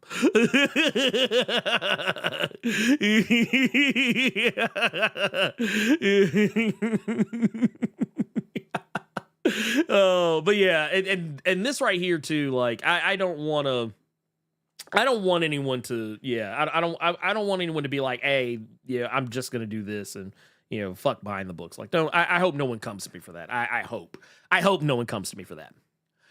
But yes, that said, we do have a book I would like to put a little or actually I meant to hit this one. Here we go. That I want to put a little respect on. I want to put a little bit of respect on this book. This was a book that we've talked about on here before. Yeah. And as soon as we saw that fucking thing announced. Yes. This is man, there's a murderer's row of names that I've recognized from across multiple comics that I have loved. Kieran Gillen, Casper Wingard, Clayton Cowles, and Ryan Hughes. Kieran Gillen, obviously on the writing side of it, Casper Wingard on the art side of the pencils and inks, I believe, and color. I think also on color, and Clayton Cowles is on letters. Yeah, that's about right. The Power Fantasy. Man, I didn't know I was gonna like this as much as I did. I mean, I knew I was, but I underestimated myself. And this book's fire. First issue is already off to a really good start. And it's something that, like, I want to make sure I'm clear when I say it. It's not a sequel to The Wicked and the Divine, but it is definitely a spiritual love letter to it. Like a spiritual follow-up. Like, it's the same energy. But instead of dealing with actual literal gods, it's dealing with people who are essentially gods because they have powers, but this is treated as more of like nuclear arsenal levels of destruction. And there's a really big moral quandary as to, how we always talk about with Spider-Man, great power, great responsibility. If you have the power, you have a moral obligation to do the right thing with those powers. This comic is less that, but more, should you even have the power? Should you exist? If you have the power to do great or terrible things, should you do it? Should you be allowed to do it? Should you allow other people to do it? If you have the power and someone else has power, should you stop them? How far are you allowed to go? And man, in this, I don't even want to spoil anything for it because I feel this is a book you should go incredibly cold into. But I know you and I, Carter, we talked about this on the phone the other day. Yeah. There's a lot of main characters. It's not just like, one or two people, but there's a couple of different characters specifically that are focused as first issue. One of those being the person you see on the front cover, David Banner. I'm telling y'all. That's David Banner. You can't tell me otherwise. You can't tell me otherwise. That's David Banner. Look up picture when you all go pick this bad boy up, which I highly recommend you do. Google some images of David Banner and look at that brother right there. Oh man, no, that is when Carter said that to me yesterday. At first, I was kind of like, but then I looked at that picture and I was like, "Fuck!" I said, I'm imagining in my head, Karen. Like sending an email to Casper being like, "Hey, can you use this picture of David Banner to come up for the design for Eddie N?" Like, it's insane. It's insane. But like I said, I want to keep this incredibly brief because this is one of those I don't want to say anything about. The less you know about this, the better off you are. But just know that, this is man, I'm almost scared to say too much. I wouldn't. This is just another, if you're a fan of Kieran Gillen, which you have no reason not to be, this is another feather in the hat. This is just more quality Kieran Gillen, and we still have a lot more to go. Yeah. Courtesy of Carter, if you've ever read this book and you liked it,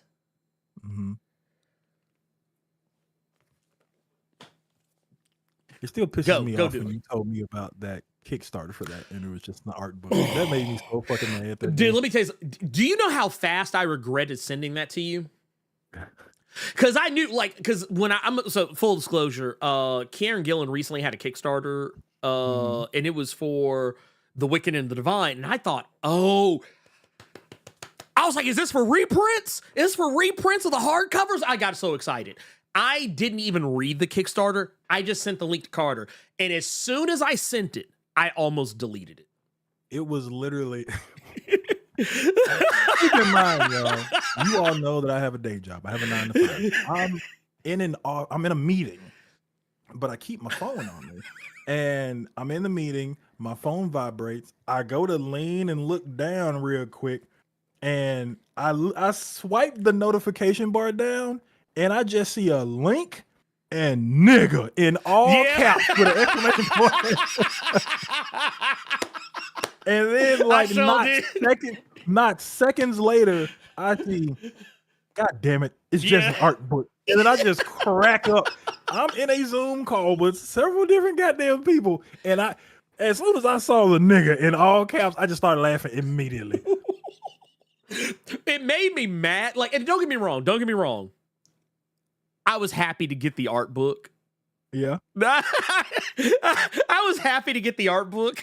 Like, I was like, that's fine. Because I mean, let's be honest. The art of, I don't know if any of y'all have ever, if you've ever read here. I'm actually gonna pull up some of the, because I think there's, let's see here, some, yeah. I knew there had to be some back here. Just to kind of give you guys a little bit, I'm gonna move this out of the way just so I can actually show y'all a little bit. But like the art is like, it was basically to get like prints of this stuff. Like, to get some of these prints, to get some of these covers that were done for The Wicked and Divine. And so when I saw it, I just assumed that's what it was. Yeah. I just assumed that's what it was. I was like, oh yeah, dude, no, they're because these books out of print. Completely out of print. Out of print. You can only get these in trades. If you try and get these, you're gonna pay a grip because there's people on Amazon charging like $200, $300, $400, $500, $600 for each of these. And I said no. That's why I sent it to Ernie, because that was mine that I gave to him. Because I was so fucking mad of how difficult it would be to get them. But knowing that Ernie, he'll be upset about it. But when I saw what he went through with that Ninja Turtles, but still got it done, I said, yeah, he'll do this. I'll just read this on like a humble bundle or something like that, dude. I know I ain't gonna get it, but Ernie will be mad, but hit add to cart real quick. Oh yeah, no, and that's the thing, and I want to point out something he just said, the humble bundle, because like I think some of y'all probably remember if you've been with us for a long time. I remember we actually promoted this in the Discord. There was a humble bundle a ways back where you could get like it was like, I don't want to say it was every Image comic, but it was damn near every Image comic that was like popular. One that I had bought one time that had all the sex criminals and curse words. Somebody in the chat, I just pulled it up now. There's one for Chip Zdarsky and Matt Fraction going on right now. It's an Image humble bundle, and I was laughing because I saw Newburn in there. Yeah. Mine is on the shelf as well. So it's funny too because I could literally read Wicked and Divine whenever I want.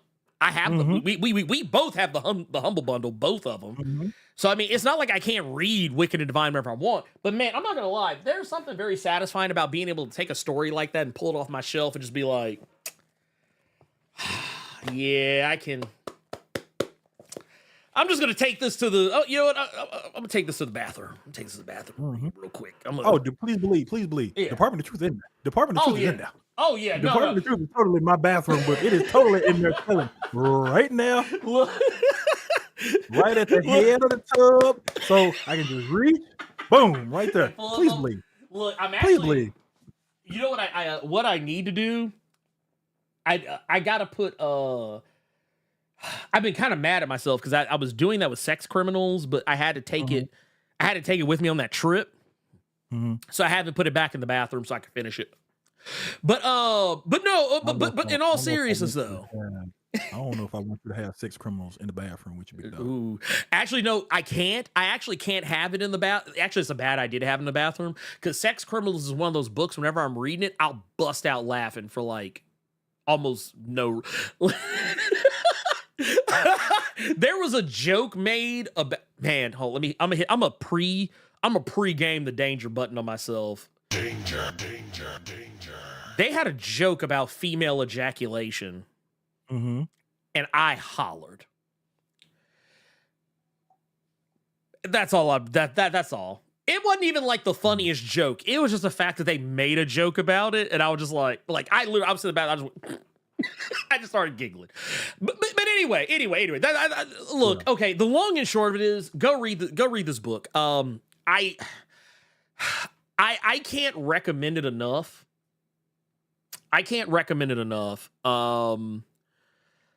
And honestly, I think you and I might have talked about this, or I know I said something to Elite X1 about this as well. This book feels like I almost get the impression Kieran wrote this while he was working on Immortal X-Men. Like, I could easily see the power fantasy being a pitch for Immortal X-Men that might have gotten like turned away. Or maybe like an idea he had for Immortal X-Men that got like he was like, oh no, that's too good. I'm gonna put this in my back pocket. Okay. Like I could easily see that. Okay. I could easily see like if I could ask Kieran Gillen to his face if this was something he came up with or conceived while he was putting together Immortal X-Men, I would not be shocked if he looked me dead ass in the face and said, yeah. But then I thought this shit was too good for Marvel, so I just kept it to myself. I'd have been like, ooh, yeah, you was right. You did the right thing. Mm-hmm. Yeah, this one's yeah. Oh yeah, no, you got to be like, you know what? That's what I love about creator-owned comics, because like when a motherfucker writes some shit for Marvel or DC and then go run off and go do some shit elsewhere and drop some heat, you'd be like, nah, you. That Eisner is mine, all mine. I ain't got to thank Marvel, DC for nothing. Nothing. This is mine. I wish a motherfucker would try to touch me and take it. Look, I wish, boy. Look, wait. This joint right here. We only find them when they're dead. I know. Keep seeing that, and I keep almost wanting to pull the trigger, dude. But. Ooh, I know for a fact Al Ewing had this in his back pocket when he was writing like Ultimates and all that other shit, like all the crazy ass like cosmic books. Yeah. He was like, nah. He said, this was mine. He said, y'all can have that other. He said, look, I'm gonna give you that Immortal Hulk. Y'all can have that. But I'm gonna do this one. So let me ask you about that, because you finna fuck around. You finna make me go buy that. And if for all the audio files, he was holding up Al Ewing and Simone Dominio's. Yeah. You only find them when they're dead. Yeah. Is that the whole thing, or is that's that like the whole thing? It's the whole thing. It's the whole thing. It's the whole thing. Yeah. Okay. There's been, I think Al has hinted he might come back and do some more. I don't know if he is, because technically it's left open for some more shit. Okay. But this is like, I think this is like 20. Is this like 20 issues? I think it's like 20 issues, give or take. That Once and Future was a masterpiece. Funny enough, we were talking about that before we started the show. Ernie and I both ordered ours yesterday. Yep. Yeah. I got mad too, because I thought I remember pre-ordering it from Amazon, and then I looked at my order history and it said that like I had bought it, but it didn't deliver. And I was like, wait a minute. Then I remembered I canceled the order because I found it cheaper somewhere else. So I went and bought it there. So now I got Once and Future Volume 2 and Uncanny X-Force on the way. So yep, they both on the way. Yep. Anyway, so that's that. I guess, man, you know what? Honestly, I apologize, y'all. I honestly did not mean to but you know, that's what happens when we have like great conversations, so I'm not even gonna be mad about it. We're gonna run through questions and super chats and everything, all that good stuff. That is still very much going to happen. Don't you worry your pretty little heads about that. Real quick though, I am going to read Oh wait, nope. That's not what I meant to do. That's what I meant to do. Real quick, we're gonna read some a couple of super chats here from LP3. One says, with the $2 says, "We love this channel for the unique perspective." Thank you so much for that, because that's all I have. That is literally all I have. All I have is my perspective, and that's what. Oh, and yes, LP3. That was both of our recommendation. That's well. Yep. Just in case anyone was wondering, I wasn't cutting Carter off from his recommendation. We both agreed to Power Fantasy. Actually, I guess real quick. I know I said I keep saying we're gonna speed through everything, but I keep rolling it back. But new way of doing things. Yeah. So basically, what's gonna happen is, going forward, instead of us each having a different recommendation, what we're gonna do is, some weeks we'll probably have the same recommendation.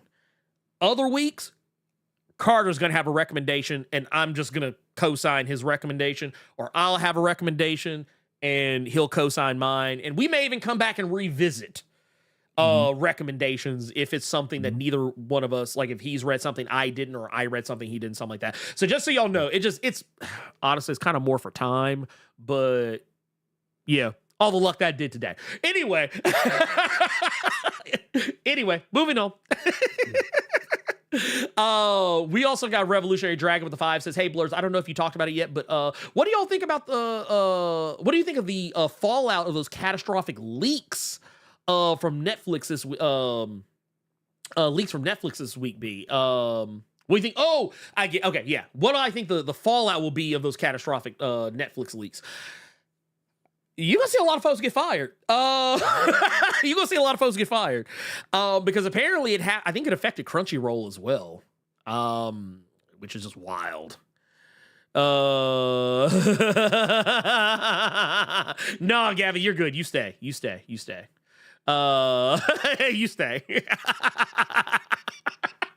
You stay. No, you stay. Yeah. But that said, I don't know, man. Here's the thing about leaks. And are there good leaks? Yes. Are there bad leaks? Also, yes. I think when it comes down to company information and maybe conversations about deals that are meant to be kept private, not because they're problematic, but because there's embargoes and there's maybe some sensitive information that's involved in there. I do think those leaks are bad. I actually think those leaks are bad.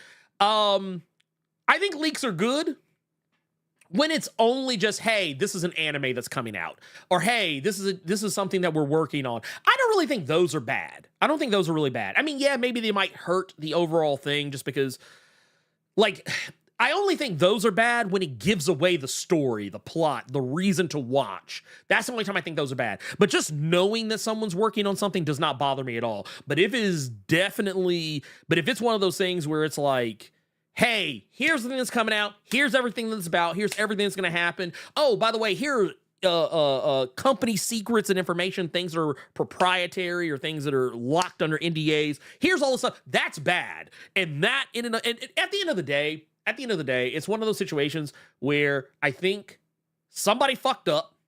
Either somebody fucked up or somebody gave up some shit that they weren't supposed to.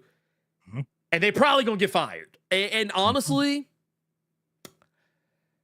man, this is going to sound real fucked up for me because I'm so pro-worker. But they fucked around and found out. And that's all I can say about that. That like, if you work for a company and you sign an NDA and you just give the whole fucking store away, I mean, on the one hand, yay, fuck corporations, but on the other hand, I'd be like, yeah, you're going to have to take that L, though. It's a weird tightrope to walk. To walk. I don't think you should ever give up everything. Like and Maverick, this is actually a key point. The X-Men Origins Wolverine, the work print cut. Oh, no. Dude, do you know how many people did not go see that movie as a result?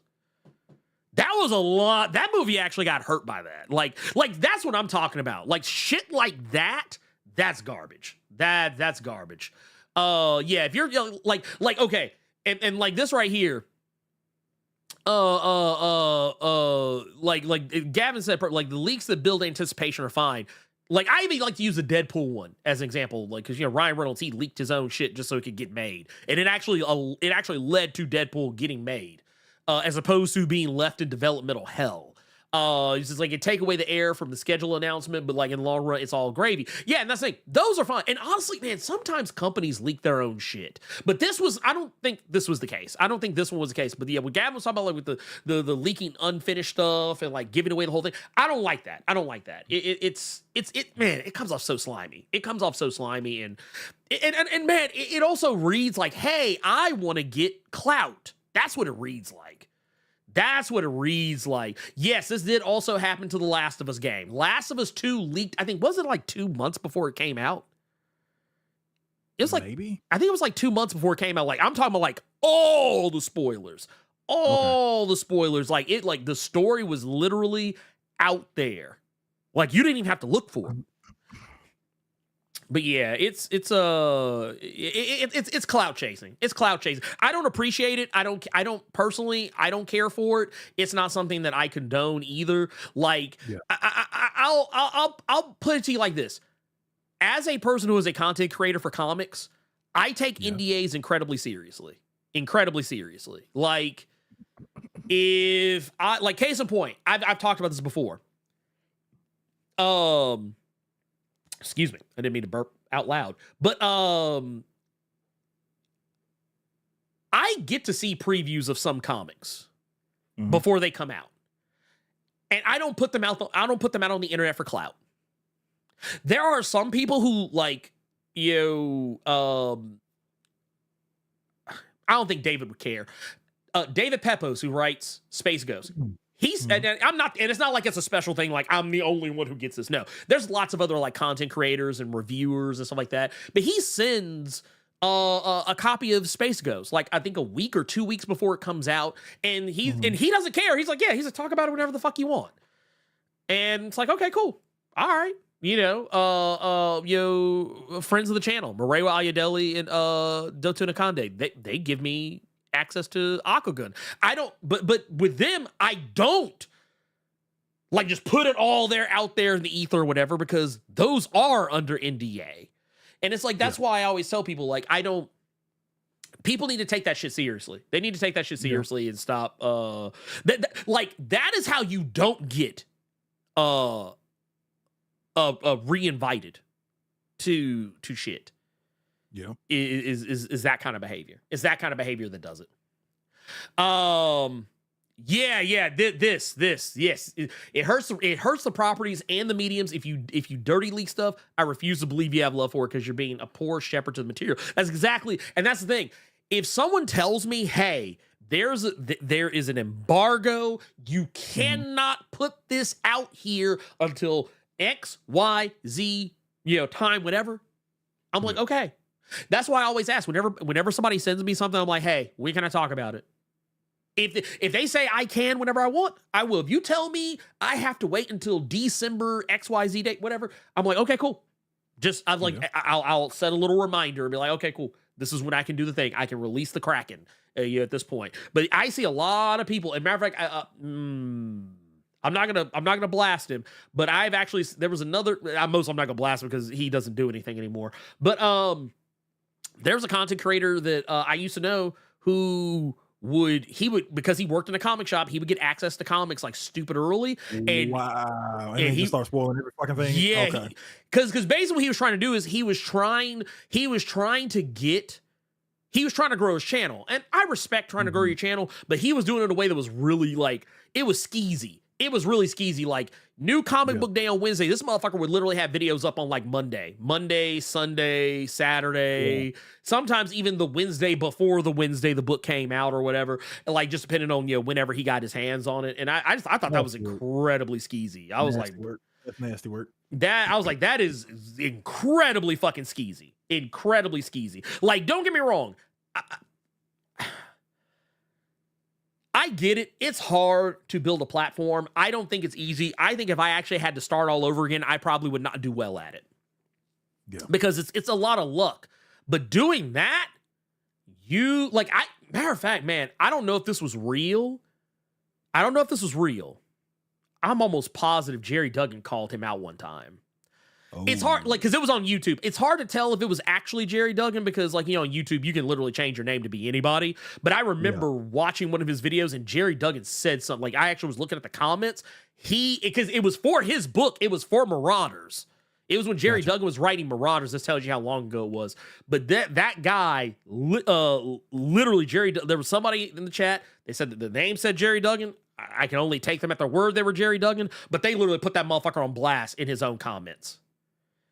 And I thought that was incredibly insane. I was like, wow. Because I like, and then the dude tried to defend himself to Jerry Duggan. And I was like, I even hit him up to the side. I was like, man, look, I don't know if that's actually Jerry Duggan, but I was like, he's not wrong. I said, regardless of whether it is him or is not him, not a good look. Nastiness. Like absolute nastiness. Anyway,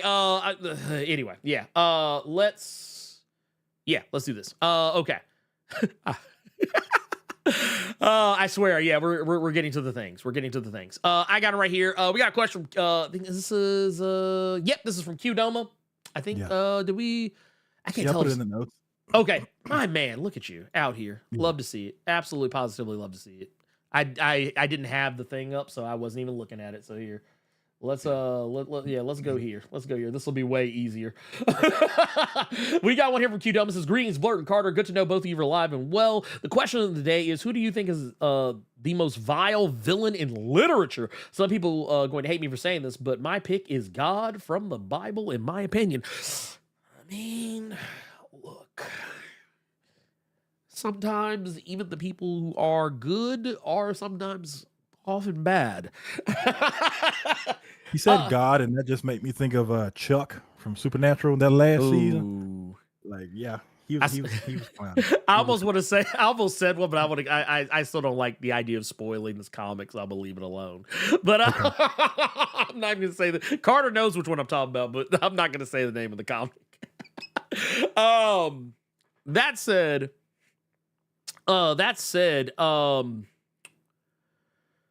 man, I don't know, man. I'm trying to think of a vile, like the most in literature. Ooh, that's a tough one. That's actually tough. Off the top of my head, just because when I went to the comic shop this week, I saw that it had a new book out because it's at Dark Horse now. Yeah, I would say Millar's fucking Nemesis.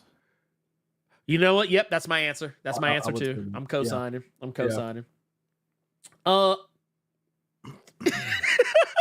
sorry. You want to take this with Carter? Oh my God. This one here is from Trap God Thanos saying Blerd and Coochie Town Carter. I don't know why I just started hearing Ain't Nothing But a Hoochie Mama like playing in the back of my head. I don't know why. See, when I was putting that in the show notes, I just heard the P Valley theme. Ooh. As soon as I read it.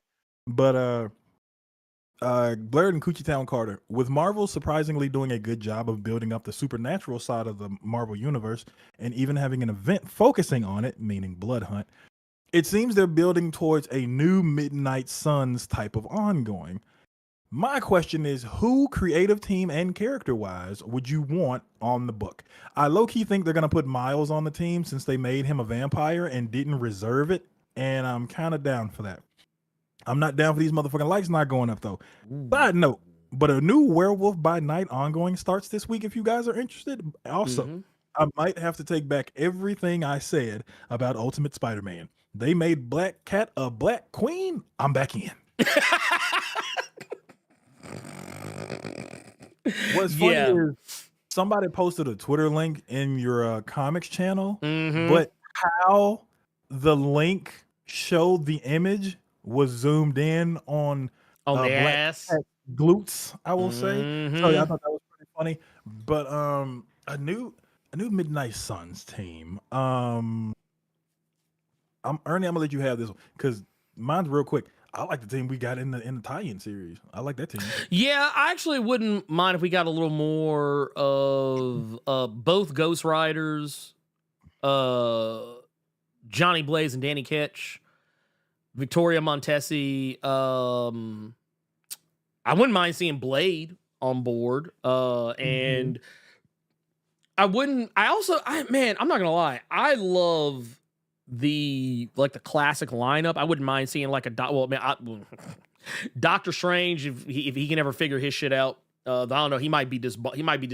barred for the mess he pulled. But if they had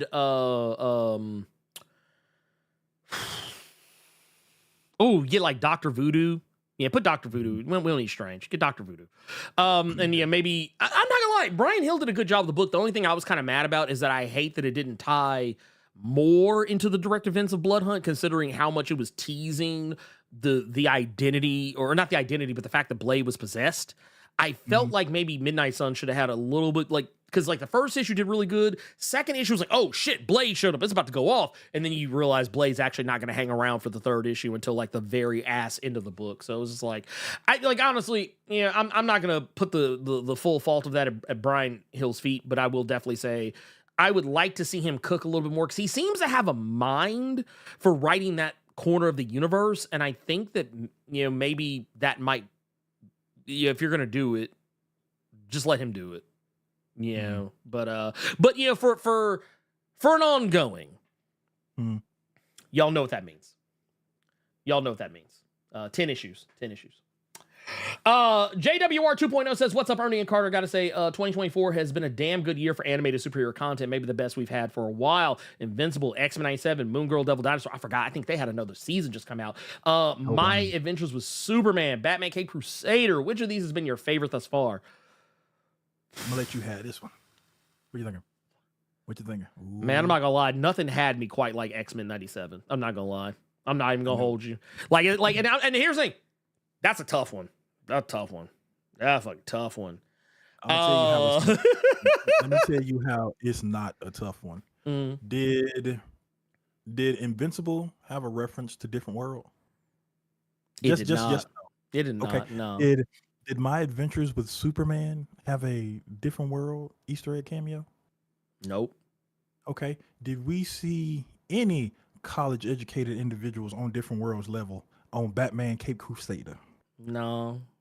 Moon Girl and Devil Dinosaur, we had Black is Beautiful all over the place. But did we see Different World? We did not. I did not. I didn't see him turn the chair around and sit down. I ain't see none of that. Okay. No, we didn't. No. Nobody. I'm not mad at you for X-Men 97. I give you that one. Also, shout out to the Twitch side.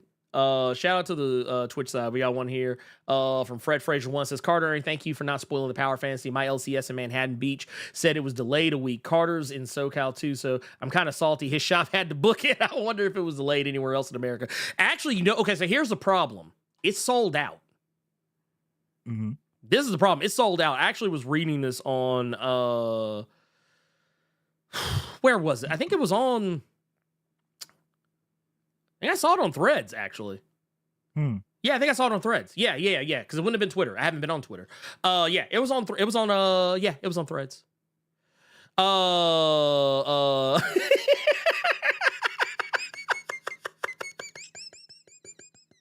don't know why that made me giggle when. No, I was laughing at Jonathan Schwinn. His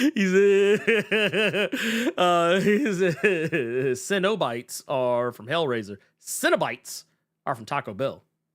You're not wrong. Actually, now I want some. God damn it. If Cree Summer is in it, does it count? You know what? I'll let it slide because Cree Summer is a national treasure. She's national treasure. But no. Let's see. Let me scroll back because I'm looking for. Okay, yeah. I love this. I love this function. I wish I used it more often. I'm pinning questions. But no, I think, do we have any? That's it. Was that it? Yeah, that's it from the Discord. Oh, wow. You are not bullshitting. Let's go. Oh, wait. I thought we had some more in here. Wait, am I tripping? Yeah, those one. Well, I'll tell you what. Technically. Wait. Oh, this is from Wednesday and stuff. So okay. Yeah. That's why I was saying it on mine. Okay. Well, what we can do, what we're gonna do. That's the only one too. That's the only one. No. Well, no, wait. They're. Oh, you know what? We- No, we wait. did Marvel Rivals. Wait, no. We did some of these. I forgot. You know what we didn't do. Yeah. I didn't check them off last week. So yeah, no, we're caught up. We're caught up. So yeah, let's move on to questions from the chat. We'll move on to questions from the chat. I Yeah, also dude. want to thank Gearless Mo, but my voice is shot right now, so you ain't finna get me to sing that goddamn jingle. But thank you for that 1999. Just to say, Cree Summer is awesome. Dude, she, bruh. Dude. Really? Oh, did you see the Dwayne Wayne is gonna be in Criminal. That's dope. Really? That's dope. Okay, all right. Bruh. Okay, yeah. I don't know if you watched that show, The Shy, but he was in Yes. that last season as well. Yeah. Dude, have you been watching Abbott Elementary? No, I couldn't get past the first episode because the principal got on my fucking nerves, and then you and Jasmine and several other people constantly give me flack for it. Oh, I was gonna say Cree Summer was on the most recent season of Abbott Elementary. She is the librarian. She becomes the new librarian, and she is That's fucking dope. hilarious. I love it. She's not like a main character, but like she's like one of those characters that pops in every now and again. I will say the principal, you're honestly kind of supposed to not like, but like she does become more endearing as the show goes on. It's one of those like, yeah, I kind of get why you don't like her because she is doing too much. She do be doing too much, but I'm not gonna lie. You know what it was that did it for me? I'm gonna tell you what it was that did it for me. There's an episode where they're having like a Halloween event. Yeah, and she dressed up as Storm. I've seen that. too. Yeah, I was like, Yeah. bruh, I was like, you know what? And it wasn't even just any Storm. It was like. Wasn't it 97? It was 97 Storm. It was 97 Storm. It was like legit. Let's see, I'm gonna pull this up. Yeah, it was. I was like, bruh. I was like, let's go. Let's go. Let's go. But yeah, no, I love me some Cree Summer in case y'all didn't know. But also thank you for that 1999 super chat. Wait, Kadim's on Lincoln Lawyer? I didn't know that. Well, I think there's another show I'm gonna have to go take a look at. Methinks. I love how all these older actors that we grew up watching are still doing their thing. Because you got Dude. Dwayne Wayne on Lincoln Lawyer and The Shy. I've been watching some doctor show. I just cut the motherfucker on and just started watching it. It's called The Resident. Malcolm Jamal Warner is on that one. You got Cree Summer on Abbott Elementary. I like how just shit we grew up on, they still doing their thug thizzle. Oh I yeah, like it. dude, I tripped out when Kadeem Hardison was on that one game with Elliot Page. Was it Beyond Two Souls? Yeah, Beyond Two Souls. Yeah, because I was like, I hadn't seen Kadeem Hardison in anything for a long time. That game came out a long time ago. So like when I saw him in it, I was like, whoa! And he wasn't like a major character, but he had like a little bit of a role. Let's see here. You see any questions? I see one, but I got do you have 4. any pinned? Okay. Yeah, I got 4 All right. cocked and loaded. So we're All gonna. right, there you go, man. Let's go. We got one here from Jonathan Schwinn. This actually came back from earlier, so like I'm glad I pinned it. It was like a ways back. We got one here. Says, question. I know We Can Divine is loved here. Are y'all gonna get into you just saw. Yeah, we talked about Power Fantasy. So yeah, we are all in. We are all in on Power Fantasy. Yeah. We've also got LP3 here with a question that says, either of you read or kept up with Mark Waid's Shazam? I'm thinking of starting it. I think I started it, but like I got so caught up in other stuff that I haven't kept up with some of the recent stuff, but because of Absolute Power, I'm probably going to go back and play catch up. Mark Waid's been cooking. I think y'all saw me talk about it in the Absolute Power video. Yeah, he's cooking. He's cooking. I think I was very vocal about the fact I had no interest in Absolute Power when it was announced. I had no, and it wasn't a thing for me. It just wasn't a thing for me. But as Blood Hunt went on and Absolute Power arrived on the scene, I was like, wow. I had no idea it was going to flip like this. That I was going to turn so hard on Absolute Power. So yeah, I'll definitely say, and it's not because like, oh, surprise, Mark Waid wrote something good. No, it's not that. Mark Waid's been writing good shit. People just don't want to give him credit. Because his World's Finest is lit. Have you kept up with any of the Shazam? No. World's Finest? Absolutely. Yeah. It's funny that he's not getting nearly as much attention as he was when people were meat glazing him for that Daredevil, and it's still the same level of quality. Yeah. So I just think that's wild. Oh yeah. That he's still not getting his props when it's just fire as always. Because that Lazarus Planet and all those shit that he has done, they've all been good, and just nobody talking about. Yeah, he's been low key holding DC like good. Like he's been low key because like every time I look up, he's writing something for DC, and I'm just like, bro, I didn't know he was on this book. And like when he was doing World's Finest, I was like, oh, he's probably gonna do like 10 issues and then it's gonna be done. And I was like, nope, he's still on that motherfucker. He's still on that motherfucker. And it's good. It is chef's kiss. Yeah. And like you'll see all these people saying, oh, well, yeah, he's coasting on Old Glory. And I'm like, nah, man, that's cope. That's cope. That's cope of the highest order. That is so much cope. I was like, that's cope. That man's out here cooking. That is. Get the fuck out of here. Yeah, no, I'm like, man, let's see. What else we got? We got another one here. Wait a minute. Oh, I forgot. Yeah, World's Finest Batman and Robin. Ooh, I didn't know that was the thing. Yeah, I forgot about because that's him and Chris Samney. That's him and Chris Samney. Yeah, that's. Ooh, okay, all right. Yeah, Mark Waid series. Everybody finna be talking about. Well, they were on that Daredevil together as well. So, dog, they've both been on heat over at DC. Dog, stop. Dude, it's y'all are running around here saying he's coasting on it because that's the only thing y'all happy asses bring up. That's the only thing they know. Yeah. That's the only thing they know. Here's the thing. I think it's funny because like I get it. It's kind of like an actor or a singer. Like they're known for their greatest movie or known for their greatest album. But like in comics, it's kind of the same. People are always going to be like, oh, fill in the blank, writer, artist, fill in the blank book. But I feel like, yeah, man, both Mark Waid and Chris Samney have come so far from Daredevil. Like, I mean, yeah, don't get me wrong, it's cool, it's still great, it's still one of the look. You'll never see a day where I talk shit about this run. Like, this is heat. This is heat right here. But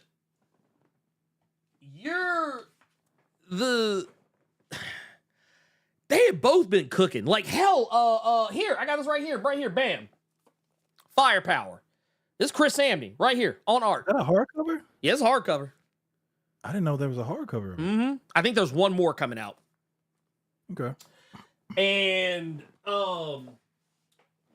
dude, I would slap the fuck out of somebody for a fucking Daredevil Artist Edition if it's Samney. Man, I would fucking I would slap the taste out of somebody's mouth. Let me fuck around and find that somewhere. Yeah, I would commit assault. But please believe I have no desire to be in 201 Poplar. But no, no, I'm here for it. We've also got G Martinez Mac with the questions. When y'all gonna get a safety deposit box or an ironclad safe for those comic book assets? They do have the possibility of accruing generational wealth. Just asking for a friend. Honestly, man. So what I actually need to do. Yeah. I know I'm not putting mine in my car again. No, please don't do that. No, please don't do that. I'm not either. After you told me what happened to you. Man. I don't know, man. I've thought about it. I've actually thought about taking like some of my like my favorites, my absolute favorites, and kind of maybe putting them somewhere else. But yeah, that is something. That bring my yes, please. Please. I want to, yes, please. Yeah, because you're gonna be Yeah, because you say you're a BA for MCX. Yes, please, because I want to take a look at that. Because that is something I marvel at. I don't know why companies don't do this more. But Carter, did you see the Something's Killing the Children artist editions that they did? They did one like yeah. They did it where you can get them where you get it's just like it's black and white. You could literally see all of Werther's detail. I asked Dayton Ward Johnson last night in his stream if he was gonna because I think me and a couple other people were asking like if he was ever gonna do like any artist editions for like Do a Power Bomb or like Murder Falcon or something like that. And he said, I think Carter, I got an answer to your question too about Do a Power Bomb. He said he cannot say.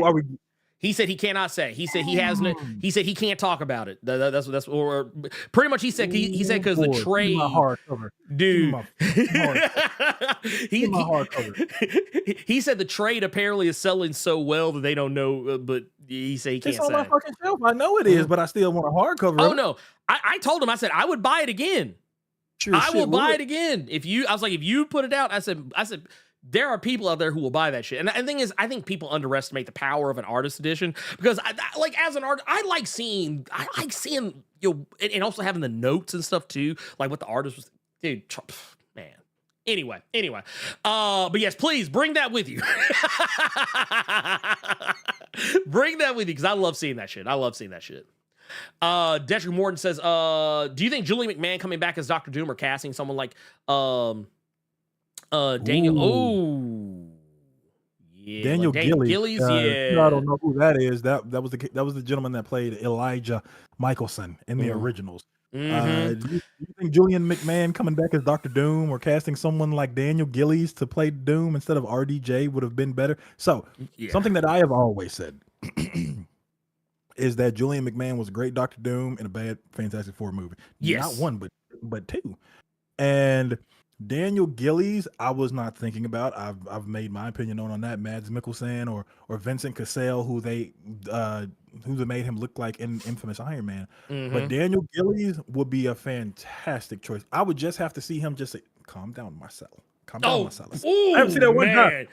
Bro. You got to do this to somebody to make him stop just one time. Just one time. That motherfucker never not had drip on, even if somebody caught it. That suit and everything was dressed to the gills. So yeah, calm down, Marcellus. He got to rip somebody's heart out one time. But yeah, we gotta see him do that one time. But yeah, I think those are great picks, honestly. Man, any one of those, and I've made my feelings incredibly clear about Julian McMahon. You know what? Here's the thing. Here's what I'll say about the RDJ thing. This is kind of where I've landed with it. I'm okay with it ultimately. I mean, I think it's dumb personally, but I'm still gonna go see. I'm not gonna sit here and be like one of these chuds talking about they're just desperate and look at them, look how they're failing. I'm not seeing the movie anyway. No, I'm gonna go see the movie anyway, regardless. I'm gonna go see it. I'm not gonna sit here and lie and say I ain't gonna go see the movie. But I don't need RDJ. I don't need art. Like I'm not one of those people. Like they did this for other people. They did not do this for me. I was still going to go see Marvel movies regardless because for as bad as everybody likes to shit on the MCU, and I think some of y'all who were here Thursday, y'all remember the tally. I can't show y'all because this is ideas, but I have a tally. Of good and bad Marvel movies here, and I'll actually write them out on a different thing. But the point is, when Robo and I did the tally of good to bad up until Endgame, it was a solid 12. And I'm not talking about my personal feelings. Not even talking about my personal feelings about each movie. I'm talking about general discourse surrounding these movies. Up to the point that up to the point that Endgame came out, this is where they were at. Yeah, like critical perception, 12 good movies, 11 bad movies.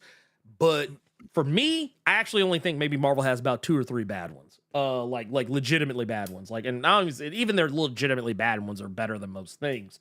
But they're not making that RDJ shit. That ain't for me. I was already going to show up. They're doing that for those people that were on the fence or not going to movies. I would have rather been Julie McMahon or like a Cillian Murphy or like you just said, like a Daniel Gillies, a Vincent Cassell, any of those names. And honestly, if you want to get butts in the seats, here's what you do for me. I don't want RDJ to be the only Doctor Doom. Maybe they're like, kind of play off of that Kang Quantum Mania shit. So there being just one Doctor Doom. Maybe there's multiple Doctor Dooms. Who knows? That would be cool. Maybe have not have a whole army of them, but maybe have like one or two other ones. And then maybe you get different actors for each of those. That would be cool. Like you bring back a Julian McMahon for one of those. I would eat that shit up. But that's just me.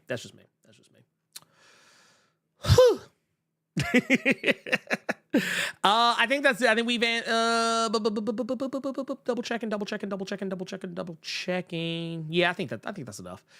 Okay. Yeah, people, and that's the thing. And I want to pull this back up. Because I want y'all to say this. Like I said, I'm gonna say it again. These aren't my opinions. These are the opinions of everyone. The only Marvel movies I legitimately just don't jive with are Iron Man 3, Thor 2, and honestly, that's kind of about it. That's really about it. Like those really like I don't think Iron Man 2 is the greatest thing since sliced bread, but I don't think it's the worst movie ever made. I think all the rest of the movies I enjoy on some level. Those are the only two movies. Like if you ask me how many times I've watched Iron Man 3 and Thor 2, it might sound like I liked them a lot, because I'll probably tell you I watched each of them like 2 or 3 times, since they've been released. But that number is low compared to like the 15, 20, 30, 40 times I've watched Black Panther, the 40, 50 times I've watched the first Avengers, the 40, 50 times I've watched all these other ones. So yeah, no, that's why I say like they're my least favorite. But yeah, that's yeah. Oh, Incredible Hulk. You know what? Because they love to count, like Marvel loves to count Incredible Hulk among the MCU, but I'm not gonna lie, I kind of feel like it's only adjacent just because they want it to be, maybe because they had some money tied up in it. But yeah, man, Incredible Hulk is a movie I wax and wane on. It depends on what day you catch me. It depends on what day you catch me.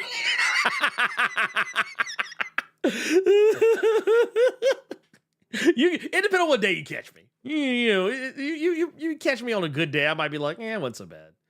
You catch me on a bad day, I'd be like, man, fuck that movie. Anyway, you know what? I think that's it. I think that's it. Carter, do you have anything that you want to announce? Absolutely not. I feel terrible, so I'm probably not gonna go any fucking where. I'm just gonna hit this goddamn bed. It's probably what I'm gonna do. I feel awful. I said I was. You know what? Don't hold me to that. I might cut Twitch on today because I've been playing a lot of Witcher 3 recently. Because I re-downloaded that Henry Cavill mod to make Geralt look like him. So yeah, y'all might get that out of me for a little bit. But other than that, boy, no. I have a lot of work to do, so I will be doing that. Y'all probably will not hear much from me for the rest of the day. If anything, you might see a video. I actually need to hook up a little something for a video. And I think I need to finish another one. Because I think, yeah, I actually kind of like having Sundays and Mondays as like my day I don't do shit. Yeah, I think I actually kind of like that shit. I like that shit a lot, actually. Oh, hey, wait a minute. Before we do... What are these names? Oh, Thank you, Nerd Lodge, for the Blerd Club Gold Mission. 10 month Grand Rising Blerdotep. Oh man, Carter TD and Blerd J. I don't even know who that is. D23 information is today. Thoughts on Grant Morrison's new X-Men suits appearing in X-Men 97 Season 2. I like those suits. I like those suits too. I actually would not. Yeah. So goddamn long, y'all just don't know. Dude, actually, I hollered when I was reading Uncanny X-Men #1 this week. And Nightcrawler was holding up the Grant Morrison joints. I was like, I was like, all right. I was like, we here. Yeah, if Marvel was smart, they would sell those. Like, I know there's people out there like second, or like third party, people that are selling them. But Marvel, if they were smart, they would get those jackets licensed and sell them. They would make a killing. I said that about the Krakoa shit. That was money. That was money. You could have easily made some. You could have easily gotten some bread off that. You could easily like that's a license to print money. That's a license to print money. I'm sorry. It just is. It just is. You're a fool to not have done it. But no, yeah, no, I plan on checking that out. I thought about talking about some of the D23 stuff, but I'm going to wait till all announcements are out. We'll talk about those at some point, probably this coming, episode, depending on what's going on.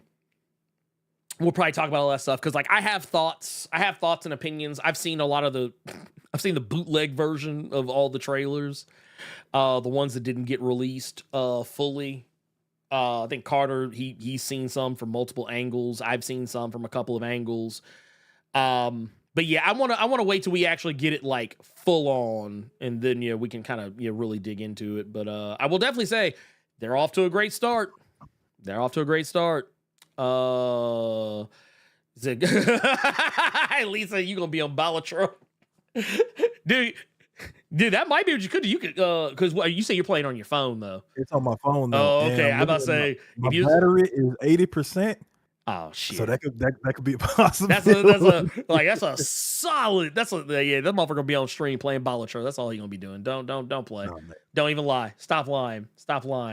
But no, we are. We're gonna get up out of here. I wanted to say once again, before you head out, if you do have the time, please take a moment to go check out the link in the description for Project Wildfire. Make sure you go check that out, please, and thank you. Go help my homie Quinn out, because like I said, he's out here doing the Lord's work, trying to tell a story that has not been told before. So please go do that. You'll probably see me talk about it again here very soon, probably in an upcoming video.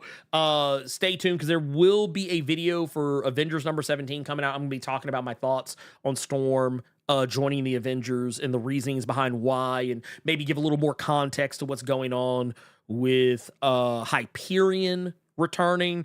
And there will also probably be a couple more shorts that are going to pop up for some comics that I really enjoyed this week that I just, if I made full videos for, also just wouldn't have time to do. That said, for all the love in the world that y'all have given, and for Blerd Koa, for Earth's Mighty subscribers, Earth's Mighty's patrons, for all my people out here in the chat showing up every Saturday, every Thursday, every video. Hey, thank you all so much. For Carter Presents, I am the Blerd without fear. And you know what? Rupert Thorne, you can go to hell.